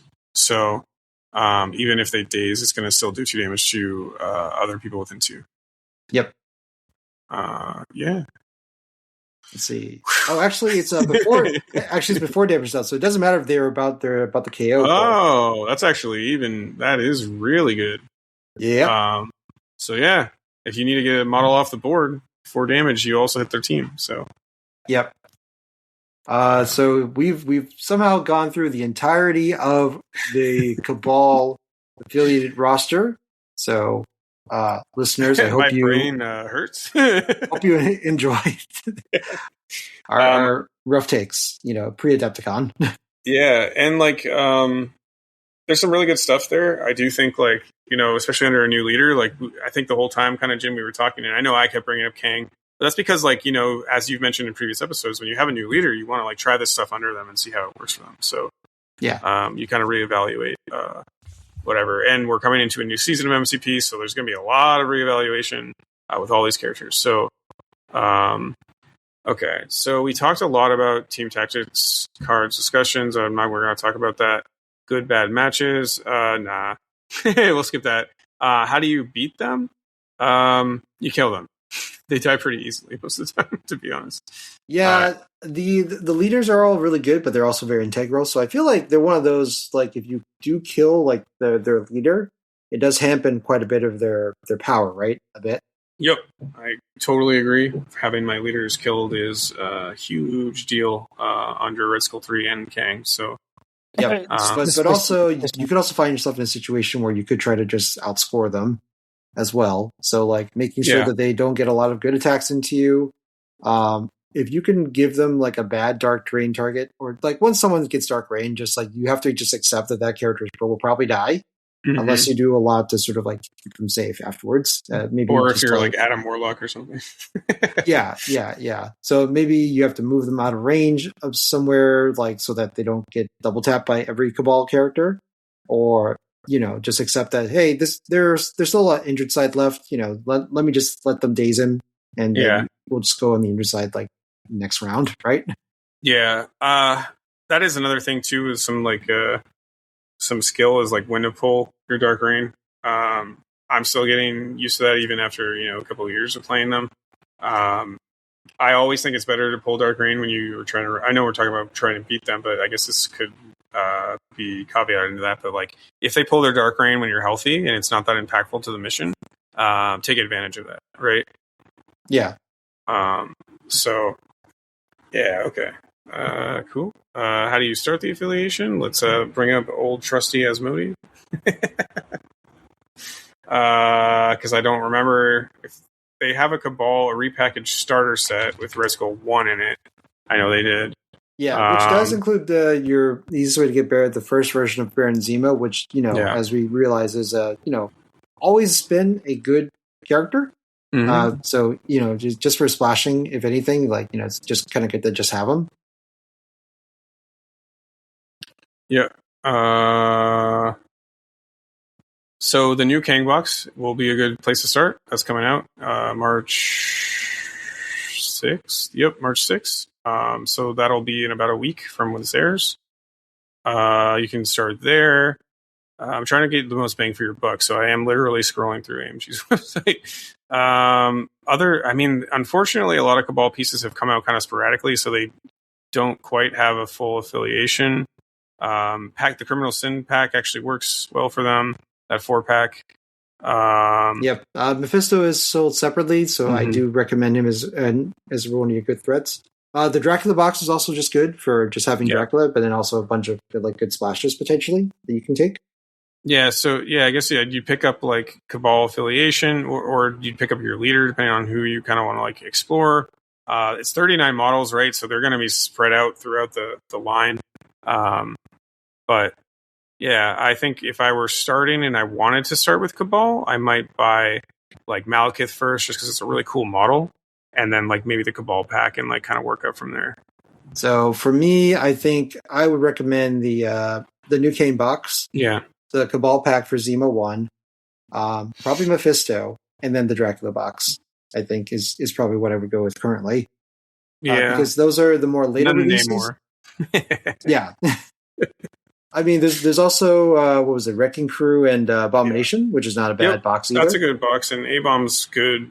You could splash A-Bomb pretty easily into Cabal, too. So yeah, so basically, for me, I'm essentially telling listeners, please buy the latest boxes, I guess. Yeah. Well, I don't think we have access to some of these models anymore, actually. So they repackage them. Yeah, you're right. Some of them have been repackaged, like, Kingpin, obviously, and Bullseye have been repackaged, I think, in their own boxes. Killmonger 1, I think we probably are looking for that Wakanda affiliation pack to be reprinted at some point. Can you get Loki 1? Is he in a pack? Loki 1 has been, I believe, re-released recently, and because they re-released that Asgardian box, I want to say. Okay. Yeah, the one like releases of AMG I don't really pay attention to are the reboxings, because I already own all the models, pretty much. So I just buy the new stuff. But yeah, if you're new to this and you want that, I agree with Jin. Listen to what Jin said. But definitely start with the Kang box. I think that's a really good place to start. Yeah. I think given that he's a new leader and the most like up to date in terms of the design philosophy that AMG has, I don't think you can necessarily go wrong with taking Kang as your first leader. And and I think he's relatively straightforward to use, actually, which is going to be easy. Okay, cards aside, tactics cards aside, I think Kang the model himself is actually like pretty straightforward. Yeah, I agree. How you play the entire affiliation has a lot of nuance to it. So it's a good, like, you have a simple leader with like some nuance to him. So, yep, definitely cool. All right, final thoughts. Mike Waller, do you have anything? No, you guys pretty much hit everything. From what I listened to like the last 20 minutes.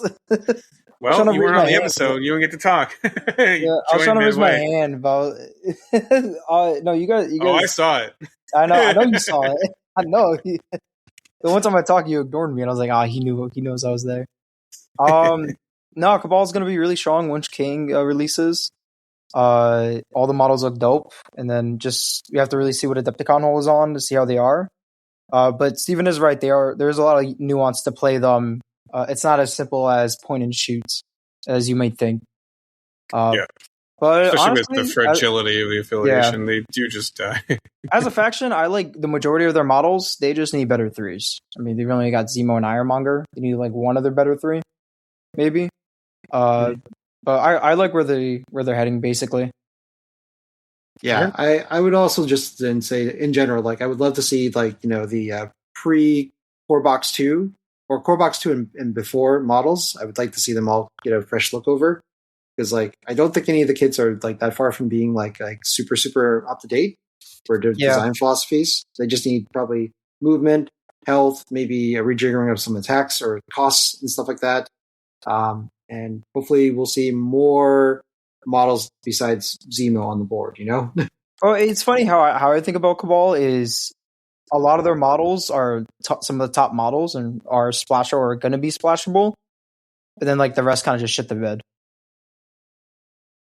But I definitely agree with you. If the core box to give some updates, some of those models, I like their roster a lot though. There are a lot of interesting things with them. Yeah. My final thoughts are they're the bad guys of the affiliation. There's a couple pieces I wish they had included that are in the original. Actually, Namor is in Cabal. Yes, I've been saying this. Like, I don't understand why he's not Cabal. Me neither, because that's exactly what we need for Kang. You know what's great is that if you just have a natural affiliated double bubble under Kang, that's not going to be 100%. Yeah, that won't be a problem at all. Can you imagine if your divs like Kang, Namor, Zemo, and that's your affiliated Cabal core? Yeah, I can imagine. It's quite a world. Did you 11, guys? 14. I have a question. Did you guys talk about Omega Red? Yeah, we talked about all of them. So we we're not literally going to talked rehash. about Yeah, I want to say I played against Omega Red today. He's like one update away from being annoying. That model is still annoying to play against, but he's pretty good. I actually really like him. Yeah, no, I think we covered. Yeah, you can listen back to the episode, Mike, and figure out what we said about it. Is a whopping 3 hours. Yeah, all right. Well, Mike, I want to stop recording. So. Oh, okay. No, any last or final thoughts, Michael? Go play some Cabal. They're a lot of fun to play. Or go play against somebody that plays Cabal, because they're also fun to play against. Yeah, I play Cabal. I guess we all do. Yeah. So without further ado, we'll leave you. Thanks for listening. You can follow our sponsor down below, the link, Huge Miniatures. You can follow us on Discord, Gmail. Our Discord link is below. I updated it in case it didn't work. I wasn't sure because it's been a while. I don't remember if there's anything else I'm supposed to say. We did our thing, our Discord, our Instagram at 111 at gmail.com. And I guess, as always, Godspeed, Baron Zemo 1.